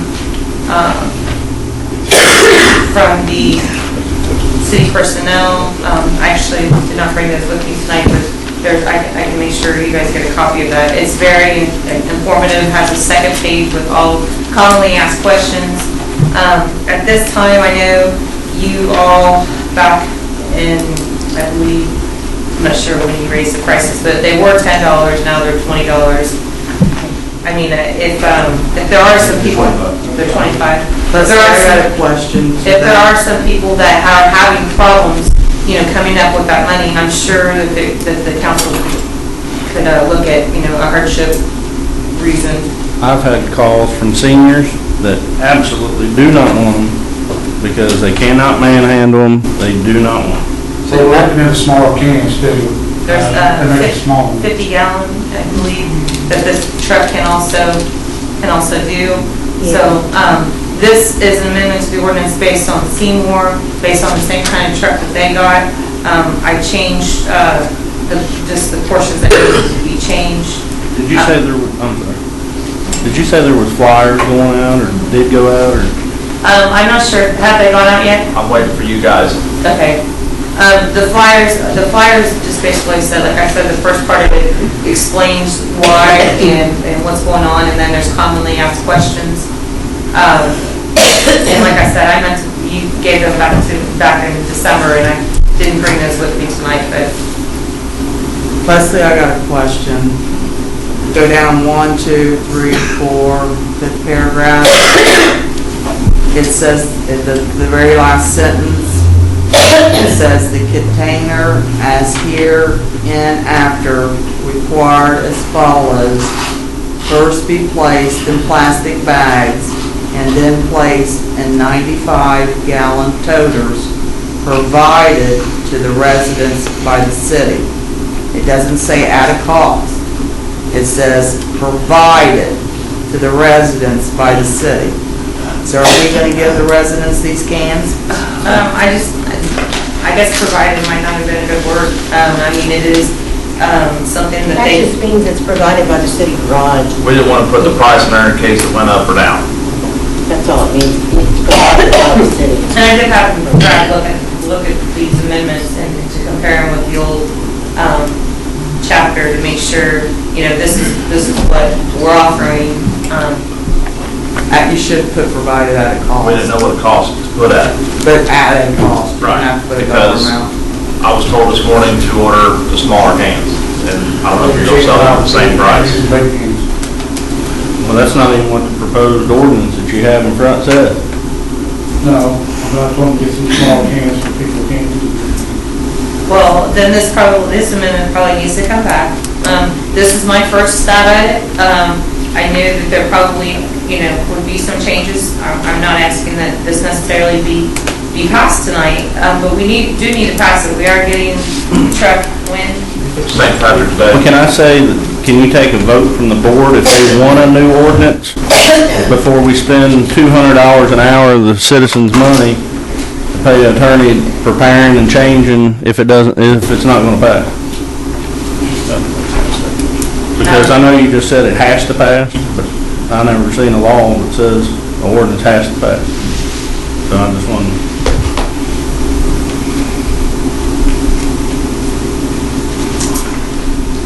Because there's no sense in spending the people's money, wasting it, to pay an attorney to prepare stuff that's not going to pass. And maybe it's going to pass. I don't know if it's going to pass. I know I'm going to You don't pass. know. I don't know.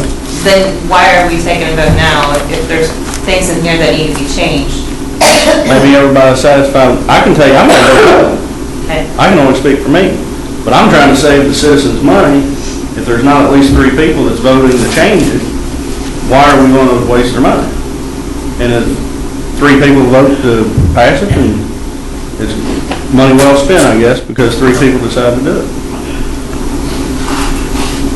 At the end of the day, I think, garbage cans you buy from Lowe's, Walmart, wherever, are going to be more expensive than what's going to be offered to the citizens. I mean, and $10 or $20, for the garbage cans you can get. I think it's a good deal. That's just me. Mike, you want to put a motion out on the table? Let me, you can put a microphone on this, don't take this.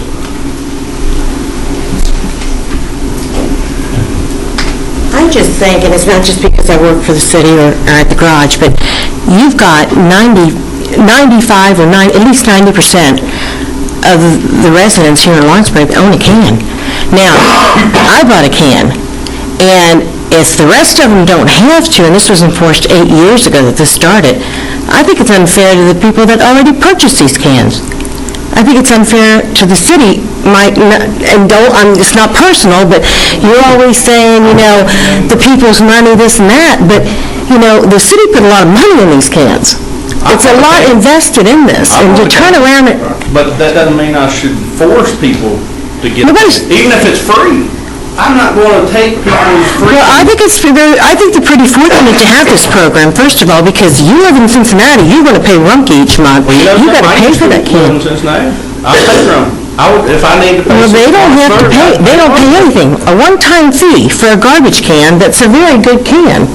I mean, that's just all. I love my can. I have a can, but I chose it. We're not trying to force anybody, Mike. We're trying to get the bags off. It's uniform for the whole city. First of all, it's very uniform for the whole city, first of all. And secondly, I think it's appropriate to have this can. You don't want trash laying all over your city. And it shouldn't be fair to the garbage crew when they don't just throw it out there, that they have to go and pick up people's trash, their personal stuff in their yard. Give you a little bags and then sit around and the dogs and cats get everything else. That's it. Sorry. And we are looking at smaller cans. So people will switch them out. Go ahead. My thing is, you guys done purchased a truck? No, you guys didn't. Who? Board of Works purchased that truck. You appropriated the money to buy the truck. This is the only thing that's going to make it work. To have your can, my can, Dennis's can, Bill's can, Aaron's can, Jane's can. How do you dump them cans out? You don't? Yeah, you got to grab the can, pull it, which is in snow this high right now. This truck that'll be here March 15th will grab it. I've got 4 people on the truck. 2 drivers, 2 throwers. 2 of them have bids for sanitation. 2 of them are my laborers. 2 of them that are not supposed to be there. They're supposed to be cutting grass, picking up brush, picking up dead animals. You get this truck, you'll free up them 2. Them 2 can go do something else. Always. When I had Rumpke, it was brought up about Rumpke, there was one guy got out of the truck, he jumped out, and he run back there, and he pulled that can, and half of them dumped them themselves. Right. But years ago, there used to be 6 guys per truck, or 3 guys per truck. Board of Works, council, previous administration, boy, we're cutting you down to 2 men. 2 men, now you got more surgeries. That's 90% of our thing with this truck. Mark Ennis came, explained that, yes, this is going to cut down on your injuries, on your rotator cuff surgeries, on your wrist surgeries. He only proved, I think, 1... Well, he's lying. He is lying? Yes. Troy Kemper's had both his done. I guess he was lying. He was. I can tell you flat out. He's a liar then. Yeah. All I can say. Toby Pope had both his done. Keith Faulkner had both his done. Troy Kemper, both his done. Russell, Denise. We can go on all day long. I just stood there, or sat here, listened to the man, asked a question. I think he only went back so many Yeah, years. he went back 4 years, I believe, and there was 1 or something like that. Right. But Troy just got back in November because of rotator cuff surgery from pulling garbage cans and dumpsters. But like I said, This truck's not going to help the dumpsters, is it? No, you just had to have 2 people dump your dumpsters, but that's manual labor as it is, but you don't have to pull dumpsters. You back up to it, you hook a winch, pull, go. But you've got 110 people that do not have this can.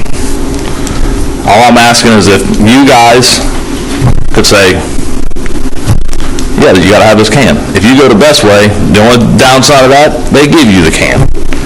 If we'd have thought of this 8 years ago, we'd have gave everybody a can, your next one would have been $25. But they said, we're not gonna take that big of a loss. What if we told you you had to own a Toyota? I drive a Ford. Not even appropriate. Toyota. But you've got the truck that works with the can, Mike. My thought is, and I own a can. Right, I know you do. I like my can. I do too. But I'm not into taking people's choices away. We have an ordinance.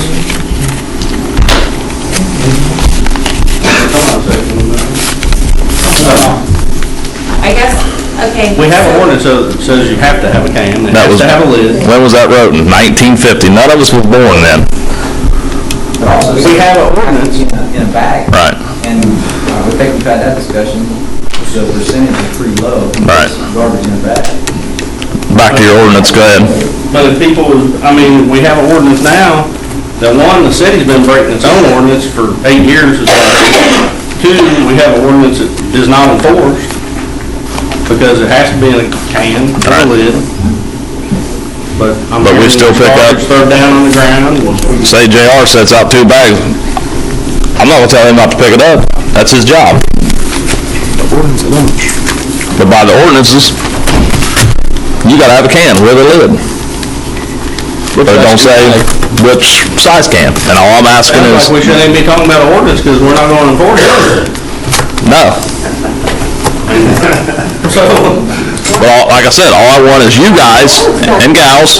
It's not being enforced now. Because we don't want our city lit like trash. So you want us to start leaving garbage everywhere? I'll start enforcing it. I mean, heck. I'll tell you what, when the money's gone, boys, are you guys going to donate?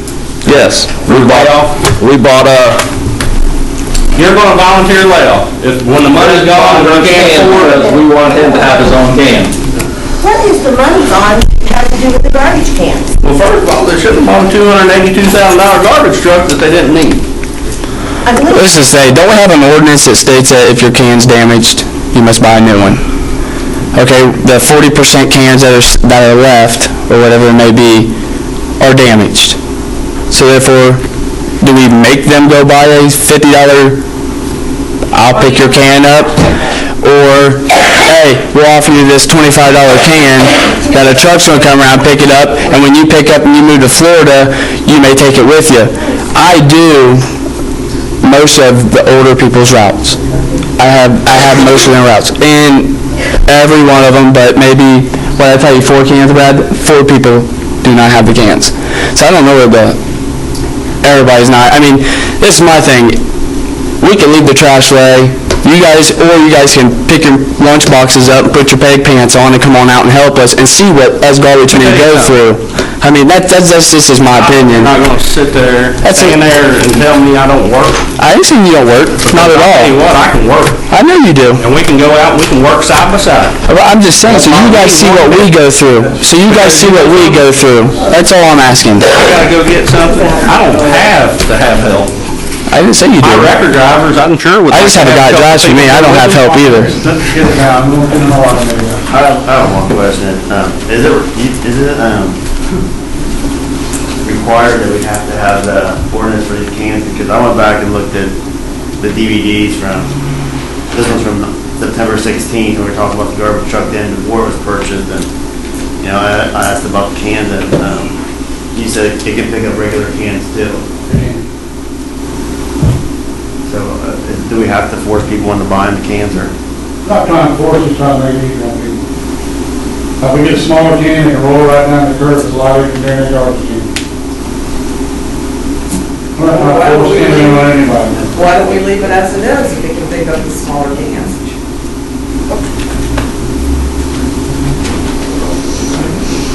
How long is that arm? Does anybody know? 12 foot.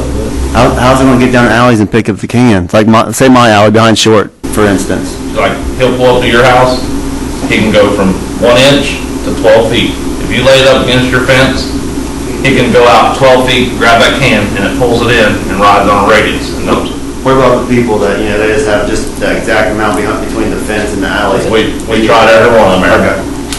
That was one of our main things. We tested like 9 different trucks, and the one that we purchased worked the greatest. Because I didn't want to have everybody have to move their trash cans to the front where it looked, it didn't look good. And that's what sold us on the truck was the reach. Some of them went from 1 inch to 2 foot. This one goes 12 feet. So you've got from here to Evie to grab the can. Yeah, I was just worried about the closer one and how close it could pick it up. It can go out 1 inch and grab it, because it tucks into the truck. Brad, I got a question. What about that alley? It's in between High Street and William Street, there by the tracks. Where his brother lives. It looks perfect. That's one of the ones that we tried in Schneebel's alley.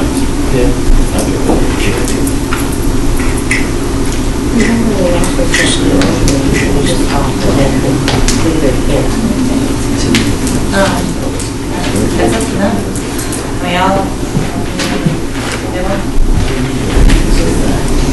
You want to pass orders or not? I mean, we could, if there are gonna be the 50 gallon gutters, then it's gonna have to be fixed.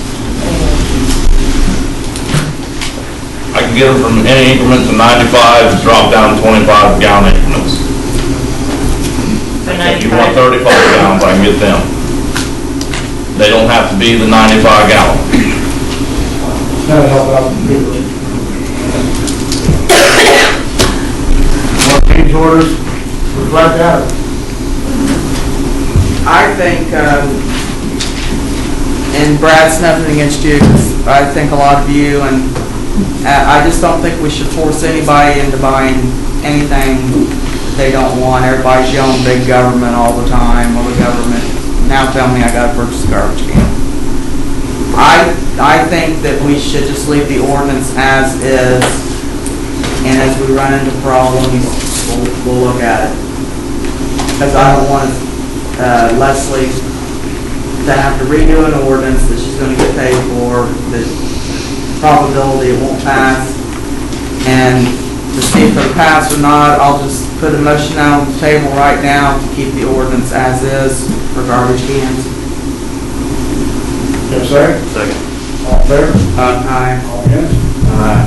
Roll call, please. Okay. Jane? Yes. Okay, Aaron? Yes. Bill? Mike? Yes. JR? No. 3 yeses, 2 noes. Resolutions for renewals.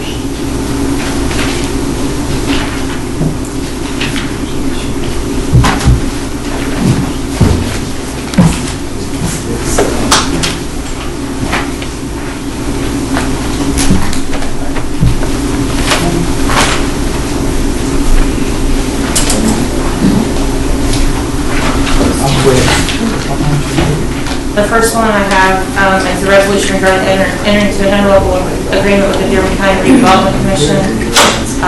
These are the ones that you guys all passed at the 12/30, I believe, December 30th meeting.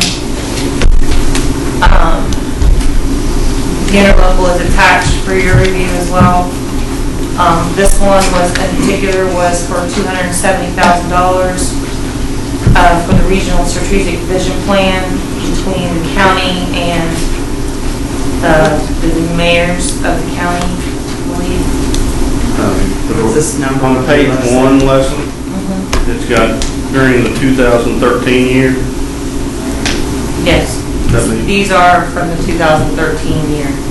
These are the monies these were all granted in 2013, so that's. Yeah, but it says funds budgeted. Are they paying, that was a question I was gonna ask too, Mike, pardon me for interrupting. But is all this money gonna come from the 10 county grant money from 2013? Yes. That was Does put back in a Jackie, is that correct? that was put into a non-reverting fund? Yeah. Yes. I have a question too, Leslie. On this one, the original amount was $450,000 at the end of the meeting, and we reduce it to 270. Yeah, so, That's what it says in there. they were, Kevin Lynch was gonna talk to the other entities and see if they were gonna put any other money in. So how we gonna, with the matching funds are, and that's, are they gonna make it a smaller project? You know what I mean? Yeah. Because he was gonna get back to you. And these are not without issue, believe me. When I looked at all the notes that I took from that meeting and the notes that I took from the grant committee meetings, this one and the other one, which I don't even have tonight, with Dearborn County, yeah, that's something that's gonna have to be addressed. This is the only one that seemed like that, I believe. Okay, so for the record, even though we're passing these resolutions for 214, they're gonna come from the 10 county grant money that was put back in non-reverting for 213. Correct.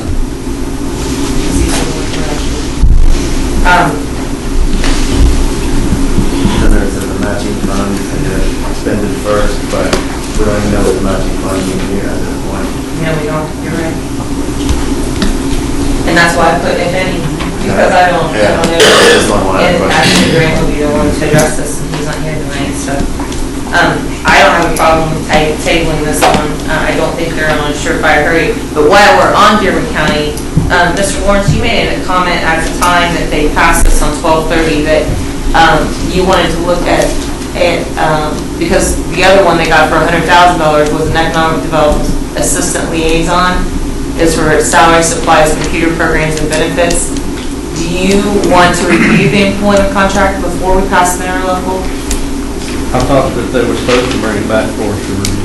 Okay, so I didn't do that one either because I thought that we need to look at the review the employment contract, right? Yeah, and then also on this one, for the 270, are they going to spend their funds first or the other? I don't know that they have any funds. I think the funds, they're going to go to OPEB, see if OPEB has the funds. Okay, well then, So does that mean the county's not putting up any money? Coming out of OPEB, state agency. Just Oakland, and they're not putting up anything? Well, Kevin said he was gonna ask if the county would. we can hold off on this, we can table this one. Like I said, there are some issues on this one, and like I said, with the other one too, so that's not a problem. Like I said, these were just ones that need to get done, and I meant to get them done in January, but we had a meeting for one in January, so. So for now, can I get a motion just to table the one with, on the regional strategic vision plan? Second. All fair? Okay, thank you. The next one I have is the Franklin County Redevelopment Commission. Franklin County? Yes. It was $126. I got a Brookfield redevelopment. I got a Greendale. Oh, I got it. okay. I don't. This is their newly revitalized, I guess, Franklin County Redevelopment Commission. They were granted $126,000 for the sole purpose of budgeted items for the operations of Franklin County Redevelopment Commission.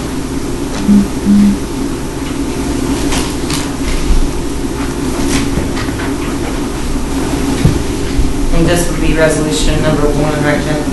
Yeah. Anything, board? Okay, motion? I need to read the resolution. Resolution 1, 2014, a resolution regarding entering into an interlocal agreement with Franklin County Redevelopment Commission, whereas the city has authority to enter into interlocal agreements pursuant to Indiana Code 36174 at second hand.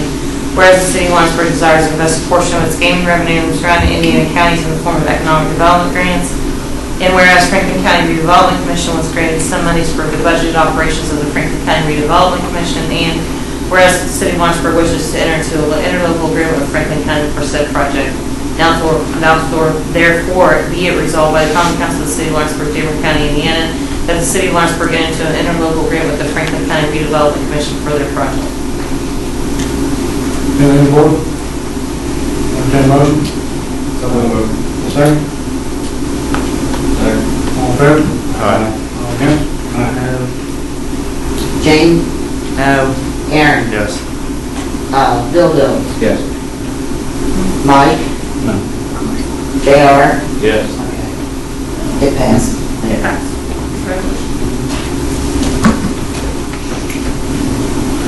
Now, as far as, One, there's our New Year, we haven't done any. Brookville next, or what?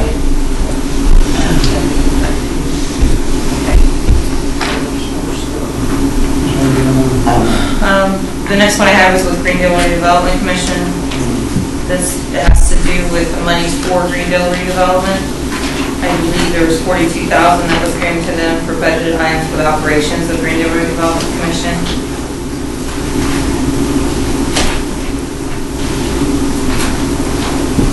Resolution number 2. My papers said 250,000. No, there's another one that they I got one, sponsored. okay. There's another one that they I'm sponsored for sorry. Polycraft, so I'm I'll do sorry. that one next. That's no big deal, I just Right, had, number 2, 2014, yeah. a resolution regarding entering into an interlocal agreement with the Greendale Redevelopment Commission, whereas the city has authority to enter into interlocal agreements pursuant to Indiana Code 36174, etc. And whereas the city of Lawrenceburg desires to invest a portion of its gaming revenue around Indiana counties in the form of economic development grants. And whereas the city Greendale Redevelopment Commission was granted some monies for Greendale redevelopment. And whereas the city of Lawrenceburg wishes to enter into an interlocal agreement with Greendale Redevelopment Commission for said project.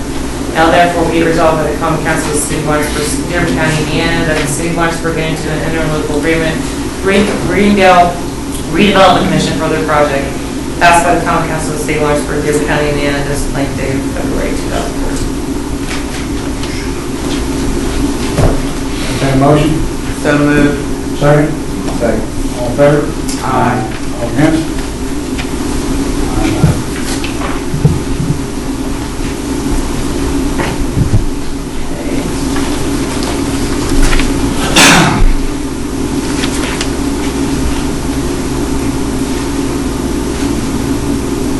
Doing the other Greendale one?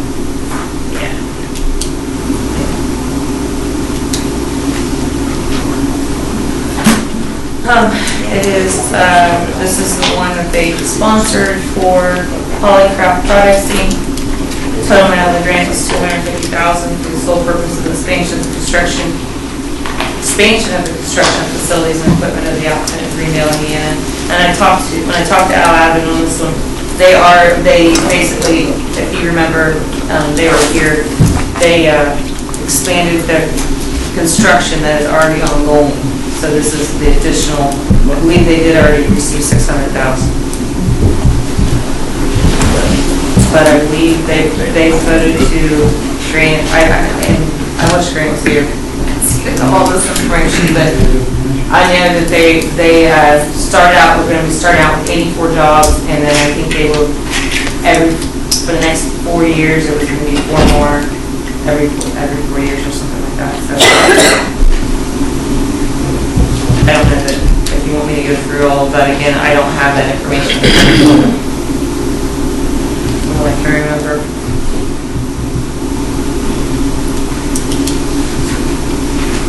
And their money does invest in first. Yeah, if you remember, this was the family-owned company that had already, they had a whole list on the back of what they were waiting to invest.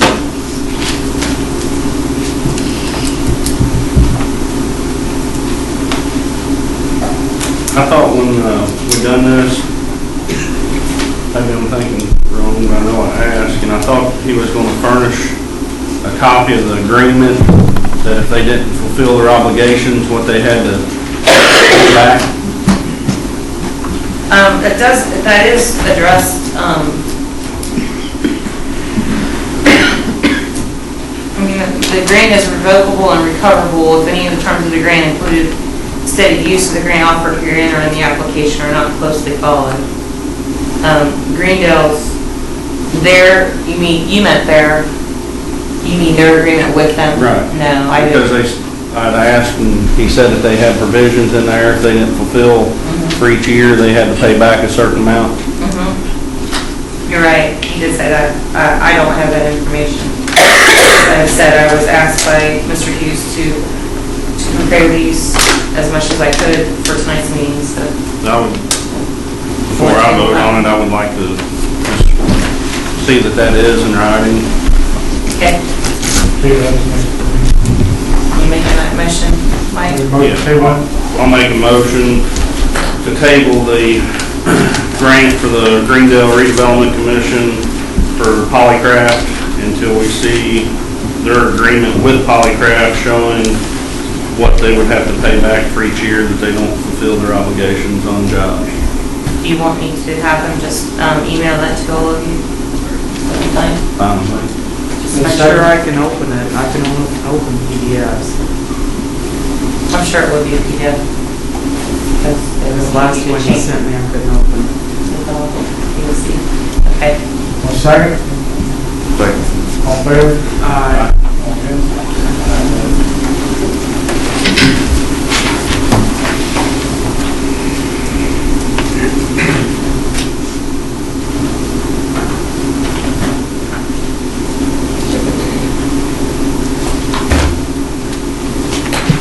The next one I have is the City of Batesville. So this is for a project, purpose of the road infrastructure improvement project that's provided in the application.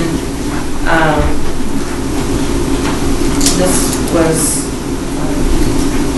I don't know, if you guys have any questions about it, I don't remember, it was down, it was on 70, right off the 70. I think this was for them to put a road in for Business park. Yeah. Merkel Road, I believe. To get into the interstate. So this would be, I didn't put a number, I did not put a number. This one should be 4. No, I did, those ones that were tabled, I didn't put a number on, so this should be 3. Okay, wait a minute. Sorry. No, that was my fault. We tabled that one. So yeah, you're right, this would be 3. We tabled 2, right? Table 2, or... We didn't put a number on it. We didn't put a number on either of the ones that were Yeah. Okay. 1 and 2 are okay. Okay. The resolution 3, 2014, a resolution regarding entering into an interlocal agreement with the city of Batesville, Indiana. The city has the authority to enter an interlocal agreement pursuant to Indiana Code 36174 and SEC, and whereas the city of Lawrenceburg, Indiana desires to invest a portion of its gaming revenue in surrounding Indiana counties in the form of economic development grants, and whereas the city of Batesville was granted some monies for a road improvement project, and whereas the city of Lawrenceburg wishes to enter into an interlocal agreement with the city of Batesville for such project. Now therefore be resolved by the County Council of the City of Lawrenceburg, Dearborn County, Indiana, that the City of Lawrenceburg enter into the interlocal agreement with the City of Batesville for the project. Entertain a motion? I'll move. Second? Second. All in favor? Aye. All against?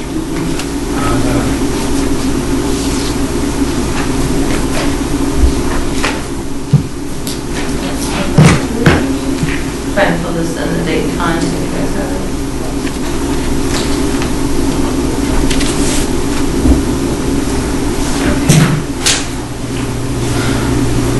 Next one I have is for the Brookville Redevelopment Commission. This was $300,000 for the grantee for the sole purpose of the preparation of a strategic investment study.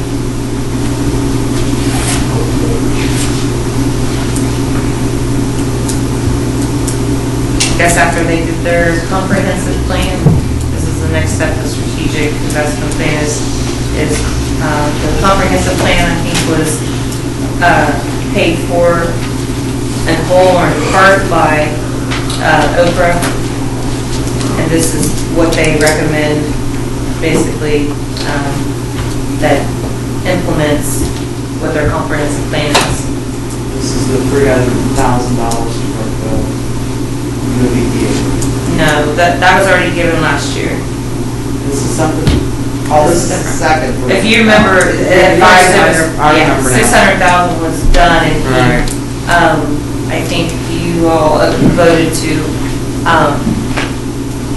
only give them the 300,000 in 2012, for 2012. And then they came back to the grant committee for these monies.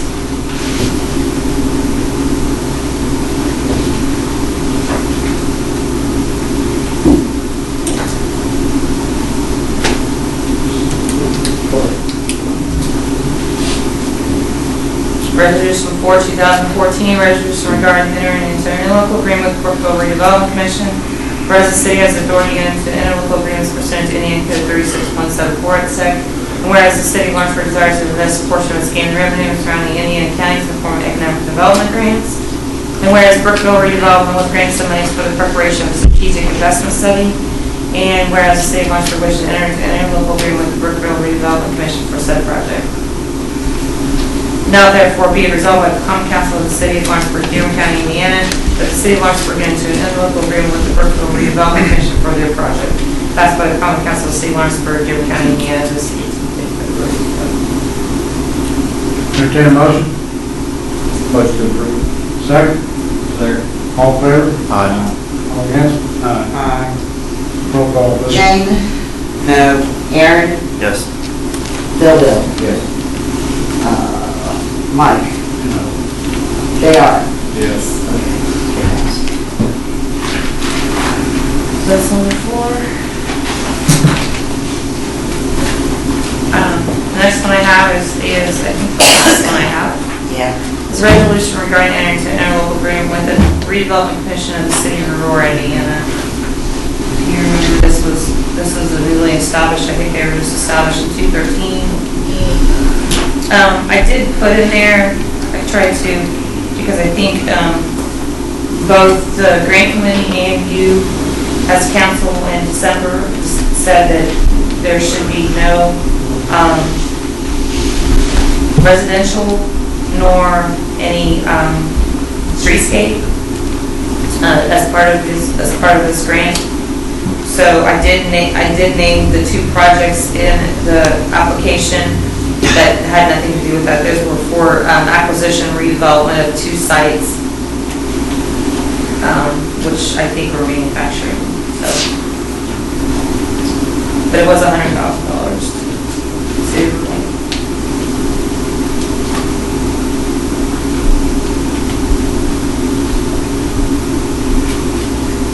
Resolution 5/2014, resolution regarding entering into an interlocal agreement with the redevelopment commission in the city of Aurora, Indiana. The city, whereas the city has authority to enter interlocal agreements pursuant to Indiana Code 36.74 etc. Whereas the city of Lawrenceburg desires to invest a portion of its gaming revenue surrounding Indiana counties in the form of economic development grants. And whereas the redevelopment commission for the city of Aurora was granted some monies for the projects of their newly reestablished redevelopment commission. And whereas the city of Lawrenceburg wishes to enter into an interlocal agreement with the city of Aurora for said project, now therefore be it resolved by the Common Council of the City of Lawrenceburg, Dearborn County, Indiana, that the city of Lawrenceburg enter into an interlocal agreement with the Aurora Redevelopment Commission for their project, passed by the Common Council of the City of Lawrenceburg, Dearborn County, Indiana, this 18th day of February 2014. Entertain a motion? So moved. Second? Second. All in favor? Aye. All against? I have a question. Since these plus the ones that were tabled are the only one that we were committed to right now, is there any way we could halt giving any more money away so we can see how the revenue's going to turn out?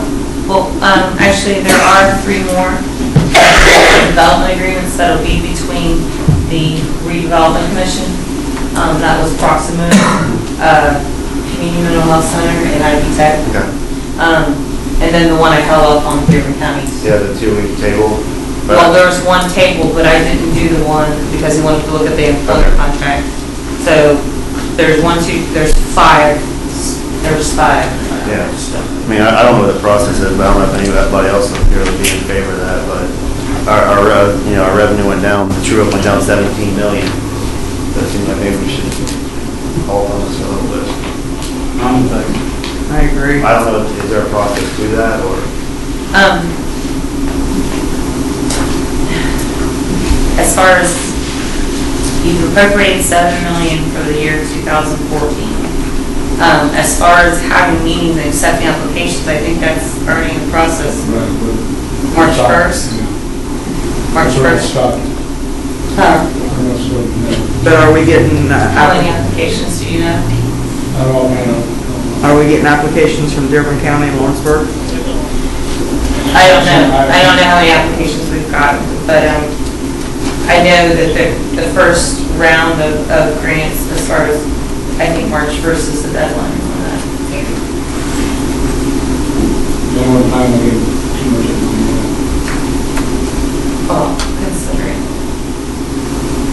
What else We can can- we talk about tonight? Can council, are they able to repeal a line item? Yes. It is subject to a veto. Did find that out. While we're sitting here too, I also did find out that it is the second reading that can happen, it's the third reading that can happen in the same meeting as far as the ordinance goes. And then as far as, I know, I misspoke on the superintendent issue, the mayor does appoint the superintendent of utilities. That's in our ordinance. I thought it was in the statute, but it's actually in our ordinance. So I just wanted to clear that up before you looked at the statute or the ordinance. But can we verify by statute? Because I don't think the city ordinance could override a state statute. Yes, I'll still look into Which I it. have no But idea what it Like I says. said, I was just seeing through, looking through that, and I can see that. That kind of goes into right into my next item, which is the list of suits.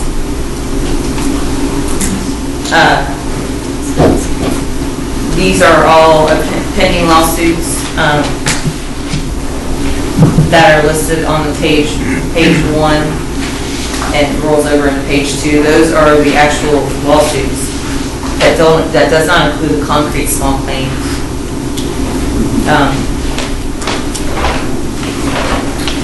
As you can see, the Rezo case has been pending for since '06. All the federal questions have been decided in favor of the city.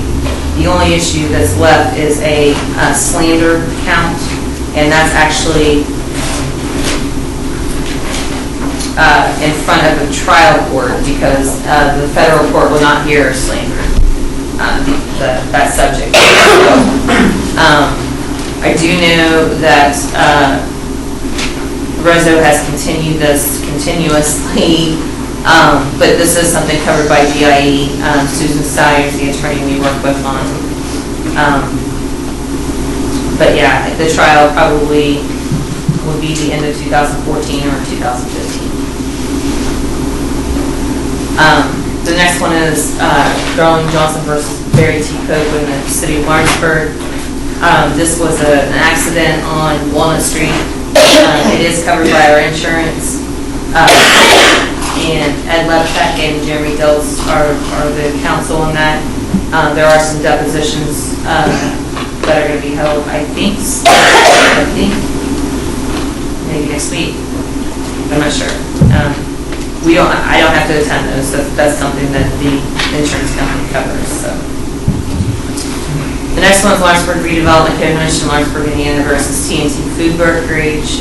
This is the lawsuit that was filed by Redevelopment Commission against TNT Food Brokerage. The attorney on that is Frank Kramer, that was hired by Redevelopment.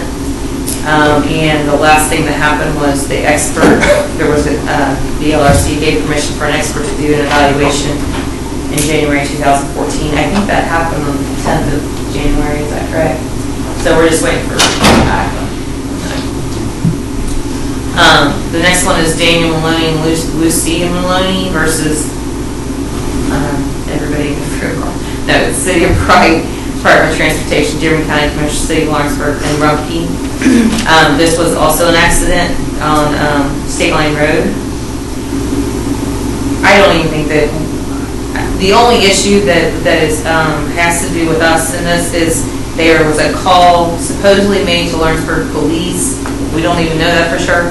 Yeah. That there was some substance on the road. I've since found out that was after the wreck. So I don't even know why we're still in this one. They wanted to do some more discovery, being the plaintiff's attorney. It is covered by, whatever coverage we would need is covered by our insurance company, but answers are still being filed to the complaint. There are some depositions scheduled in our office in April. Douglas Taylor versus City of Lawrenceburg Board of Public Works. That is the appeal of the Board of Works decision. The judge, James Morris, out of Ripley County, is qualified as special judge on January 27, 2014. Called his office, it was about a week and a half ago. I think he was out of town for a week, but I am going to follow up and see if we're all looking to resolve that issue. So. I mean, as far as getting any documents I need, that's the reason I called judge's office and said, if there's anything I can do to make sure he gets whatever he needs. There was a transcript, which was 2 banker boxes, pretty much, well, at least 1 banker box full of transcripts. We copied all that for the court. Actually, we gave the court the original transcripts. And the issue is, I asked Blankenship's court whether or not she keeps the originals because it's a special judge, or we have to make another copy. So that's where that is. Paul Rowe is the next one versus Linkmeyer. All their different LLCs, Waterview Limited, State of Indiana Department of Revenue, City of Lawrenceburg, Indiana, Dearborn County Treasurer, U.S. Bank. And the rest of those are all the way through Arts Rental Supply, our other contractors that were on the job. Robert F. Klein, Brian Bischoff, Stephen Linkmeyer, Mike Linkmeyer, and John Doe's 1 through 20. There's answers that are still being filed. We filed our answer on January 30th, 2014. This is not something that is covered. The only involvement we have in this is we have a mortgage on the property. So what Roe is looking for is basically a priority of how these creditors should be paid. All the rest of the subcontractors also have mechanics things. So that's basically what that case is about. We did file a cross claim to make sure that our, cross claim. It was a cross claim because against Dave O'Meara, because they had alleged to the effect that our mortgages may not have been in effect. So we did file a cross claim just to make sure that our mortgage gets the right priority in all of those accounts. Potential litigation is a hard one to do. As far as the torts claims notice, we did receive one in February of 2013, which was forwarded to sites. Anytime we get a torts claims notice, it's forwarded to sites. And that was Melissa Burklow versus Dearborn County, Indiana, City of Lawrenceburg, Indiana, Lawrenceburg Police Department. I've not received any kind of complaint on that. I believe they have 180 days. So, I mean, I think that it's probably outside of that. And we do have, you want to come and look at the 20 notices that we had from 2008. We have since disposed of, because they only have from that torts claim notice 180 days to file suit. So, on most of the cases, like the ones you're going to see, like at our office, if that torts claim notice was done, wasn't filed, we don't have that separately somewhere. And then you all, Kevin may not know about this, but Lawrenceburg Redevelopment was comprised of this S&T Enterprises, Inc., who is Grayson Gray and Shelley Gray. They've done a couple of records requests. They've threatened to sue. They gave us a what do you want to call it, a draft of a complaint. That complaint has been filed. We have responded to their public records requests. Yeah, the last set of documents was sent February 6th. So, the concrete accounts, if you look through there, in yellow, either have an agreed judgment, they're making payments, or they're full. There is a recommendation to file suit on 4 different accounts in the back, which we would try to get the okay from you all tonight so we can proceed on those. Leslie, on some of these concrete claims or cases, I know some of them, like, forgiven more or less, I guess, the possible counterclaims. What's the counterclaims for? Well, without going into particular names, Mr. Gerken, for example, he's been in front of you guys. His Because I case, thought you told us that was paid in full. he had 2 different So he only paid one of them? He paid one of them out. The second case, we dismissed without prejudice, which means we can still go back, because at this point, we're not sure, we're trying to resolve all the issues. I don't know if we're gonna be able to, but, whether or not that happens, I don't think we should keep bringing him back to court, when it's really something on our side that we need to resolve. So that one and Mr. Hutcherson was also one that I did without prejudice, which means that we can refile if we need to. Well, I was just curious because, the potential countersuits, do they relay back to the contractor? I'm not sure. I don't know. I'm not sure. If they do, then that would be a counterclaim from them to us. And that's where Durkin was too. Because I don't know where he's a nice man. I don't think that he would, if it came down to it, he would file a counterclaim, but I don't know. You know what I mean? Are they all alleging the contractor done something, or? Because I was cornered the other night in the store by somebody, which I brought it up before, because they had talked to me about their concrete. And they're supposed to bring me all their documentation, because it goes back to, I think, 2008. They have everything documented from the first time that they contacted the city. Anybody that came up, talked to them, and they cut the corners off, because they broke off of one side, so they cut their corners off and squared up their driveway, and they got a lot of other problems, and I guess they got sued, which I didn't notice their name on here. I don't think he'd been sued yet, that's on Fairview. Yeah, because, their name's not on here anywhere. But I guess they got a letter. But they got me for about an hour the other night in the store, so I asked them to get me all that documentation.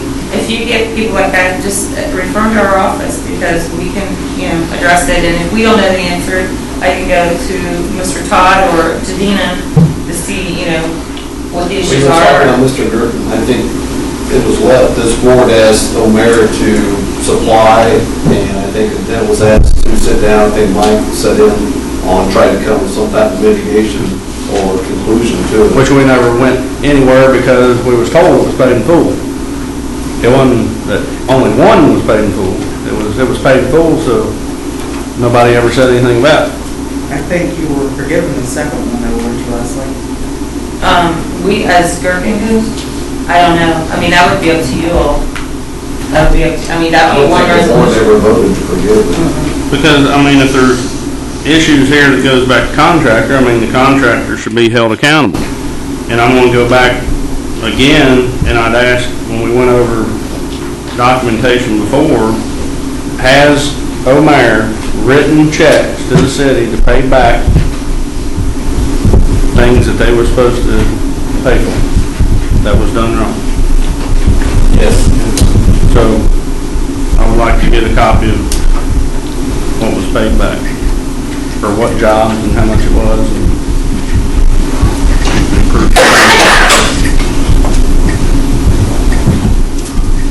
In connection with any other suits before this, as far as there was a public records request by Mr. Lawrence that they went back to 2010. We have those files. It's not something that it would be probably very cumbersome to copy, but I have offered that he can come to our office. Is any of those open? Are there any open? No, these are the only pending lawsuits. The only thing I would like to get, was there any paid out suits or settled suits? Besides Medora? Yeah, Medora is the one that comes to mind. So from 2010 to... I'll double check. I don't want to tell you that for sure, but I think those are the, like I said, what I did, this was actually before you requested all of this. We went through our filing cabinets and just cleaned out everything that didn't need to be in there anymore and closed the files. So those files are in our office. So it was just, I just have not had a chance to look through all of them and see which ones were 2010 and on.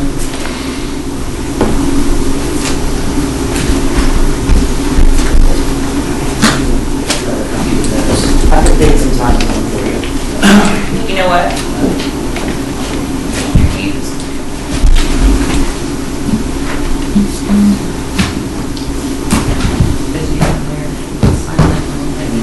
Yeah. So it's going to be you, so that's fine. Oh, here's. Get the cord. Sign. Okay, thank you. Oh my God. Is the school stuff here just for future? Oh, I'm sorry, yes. They wanted to be on the agenda tonight, and I thought I explained it to Attorney Lanier that she had to have this to me before Thursday. Well, she got it to me last night. So they are asking for a special meeting. I know there's a Board of Works meeting on the 24th at 4:30. Mr. Lane said that probably shouldn't last more than a half an hour, so. Michael will be available on the 24th. I request that we have a meeting on Friday.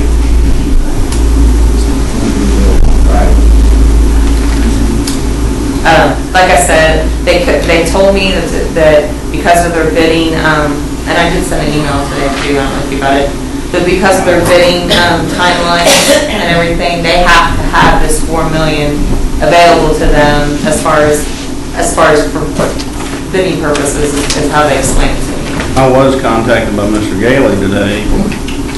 Actually, I was talking to him when I come in here.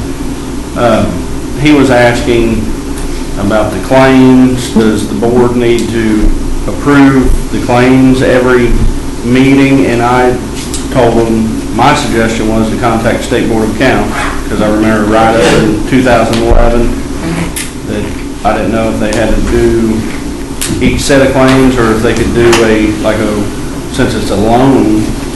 Well, this what's in front of you is the grant, right? Okay, and they propose to use an escrow agent, which would be a bank, and then the Bruns-Gutzweiler, they're the school's construction manager, and then Mario Todd as the city construction manager. He would, Gutzweiler would submit him to Mario. Mario would look at him. If there's a problem, he would go look. If there's not, then it would go through and they would be able to get the money through the escrow agent. So it won't be on our. No, it wouldn't be on your claims. And that made sense for the grant part of it, but obviously the loan can be totally, So I suggested contacting State Board of Accounts, which he said they're actually at the school now doing their annual audit, so he was going to talk. Okay. Well, this is just for your information. Like I said, I wasn't sure when everybody was going to be available. I didn't set any other meeting, but I wanted to get you a copy of the agreement as soon as possible because it is 9 days. Well, since it is so much money, I think it'd be important that the whole board's there, and I'm sure everybody knows that Jane has to have surgery, and hopefully before the 24th, that everybody can agree upon the time, so she's able to be there. It's courtesy.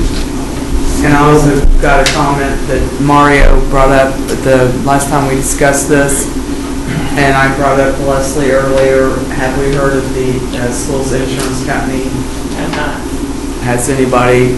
I approached them after our meeting that night, that day, and Mr. Gailey assured me that he would get that for us, and I've not seen So we need to still get that, if you can call him and ask him about that.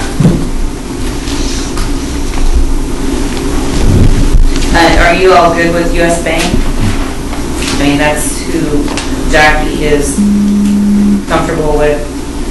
Is that the transfer agent? Are you all good with that one? I'm okay with US. Okay. So I guess you just need to let me know. Bill, you can't make it on Friday? No, my son and my wife are having a procedure.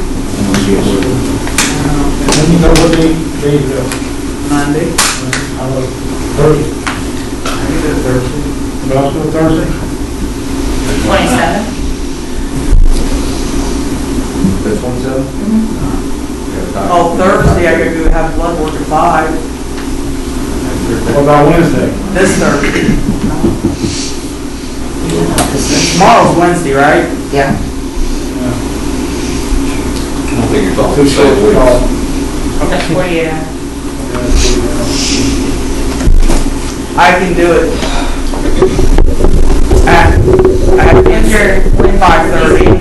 5:30, you go. out at 6:30? It is next Wednesday. No, I mean, I have to be at Good Sam at 5:30 on Thursday. So if we get in here at 4:30, How about 4? 4, okay, 4. And that may give you more time to get there. 27 at 4? 27 to 4? 27? Thursday. This Thursday? Yeah. Oh, it's 20. 4:20.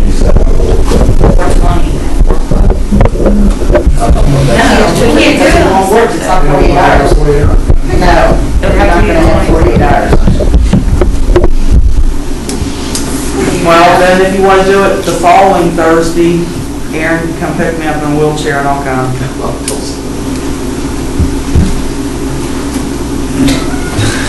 You want me to, you just want to throw you in the bed myself?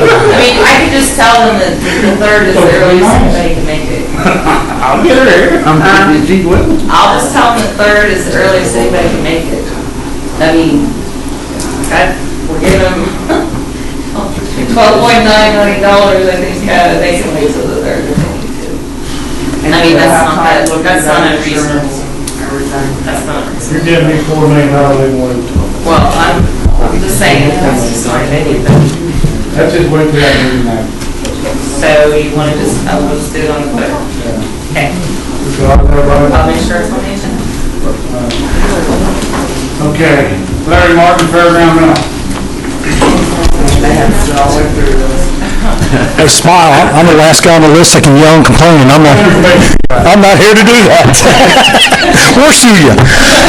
On your request, I was here the 3rd, and you guys asked me to come back. We were asking for a rental fee waiver of the fairgrounds and the Agner Hall, and we had a little conflict with the Speedway. I know Leslie made contact with Mr. Rudersill. He's to make contact with me. Him and I will work something out as far as what we can and can't have fairground-wise. Basically, tonight, we're still just asking for the waiver of the rental fees if we could. What was that for? Was We it have, at the last meeting? yeah, it was for the Iron Pigs Motorcycle Club. We're law enforcement, firefighters, active and retired. We're looking at, it's a regional gathering. Any money that's raised from it's going to the Autism Society of Cincinnati. We're looking at roughly 200 to 300 people coming in, spending money throughout Lawrenceburg. We've already got... That was too many. What's that? Yeah, 1,000, yeah. But now he's going to deny me because he's worried we'll take over the raceway. No, but you had also mentioned though that you, on that Saturday, it's possible that you could get out of there by like 5 o'clock? Well, we can get out of that area at 5 o'clock. We'll still have the hall and the pavilions over there. Basically, I think the main concern was the grassy area in the middle that we were looking at. There's a race that night and it Correct. would start preliminaries at like 5:30, right? Is that what you said? Yeah, worst case scenario, we'll work something with him. And a gentleman, as we left a couple weeks ago, stopped me, told me, he goes, "Don't worry, we work things like this all the time." We'll get something worked out to where it benefits both of us real well. I think it would be good to make a motion contingent upon Mr. Rudersill's approval. And the insurance is... Yeah, we'll take care of anything that we need to square up on our end. Once you see the Dustin racetrack, you guys can do the bikes. Trust me, I've got a bunch of guys that'll probably be wanting to go in there. But as far as the insurance, you can give that to Jackie's office, which is just right across the street. Okay. Okay, entertain a motion. Motion to approve. Second? Second. All in favor? Aye. Thank you very much. Thank you. Thank you all the knowledge you got. What's that? It's been education. Yes, it has. Thank you. But for the record, the city does look nice. Thank you.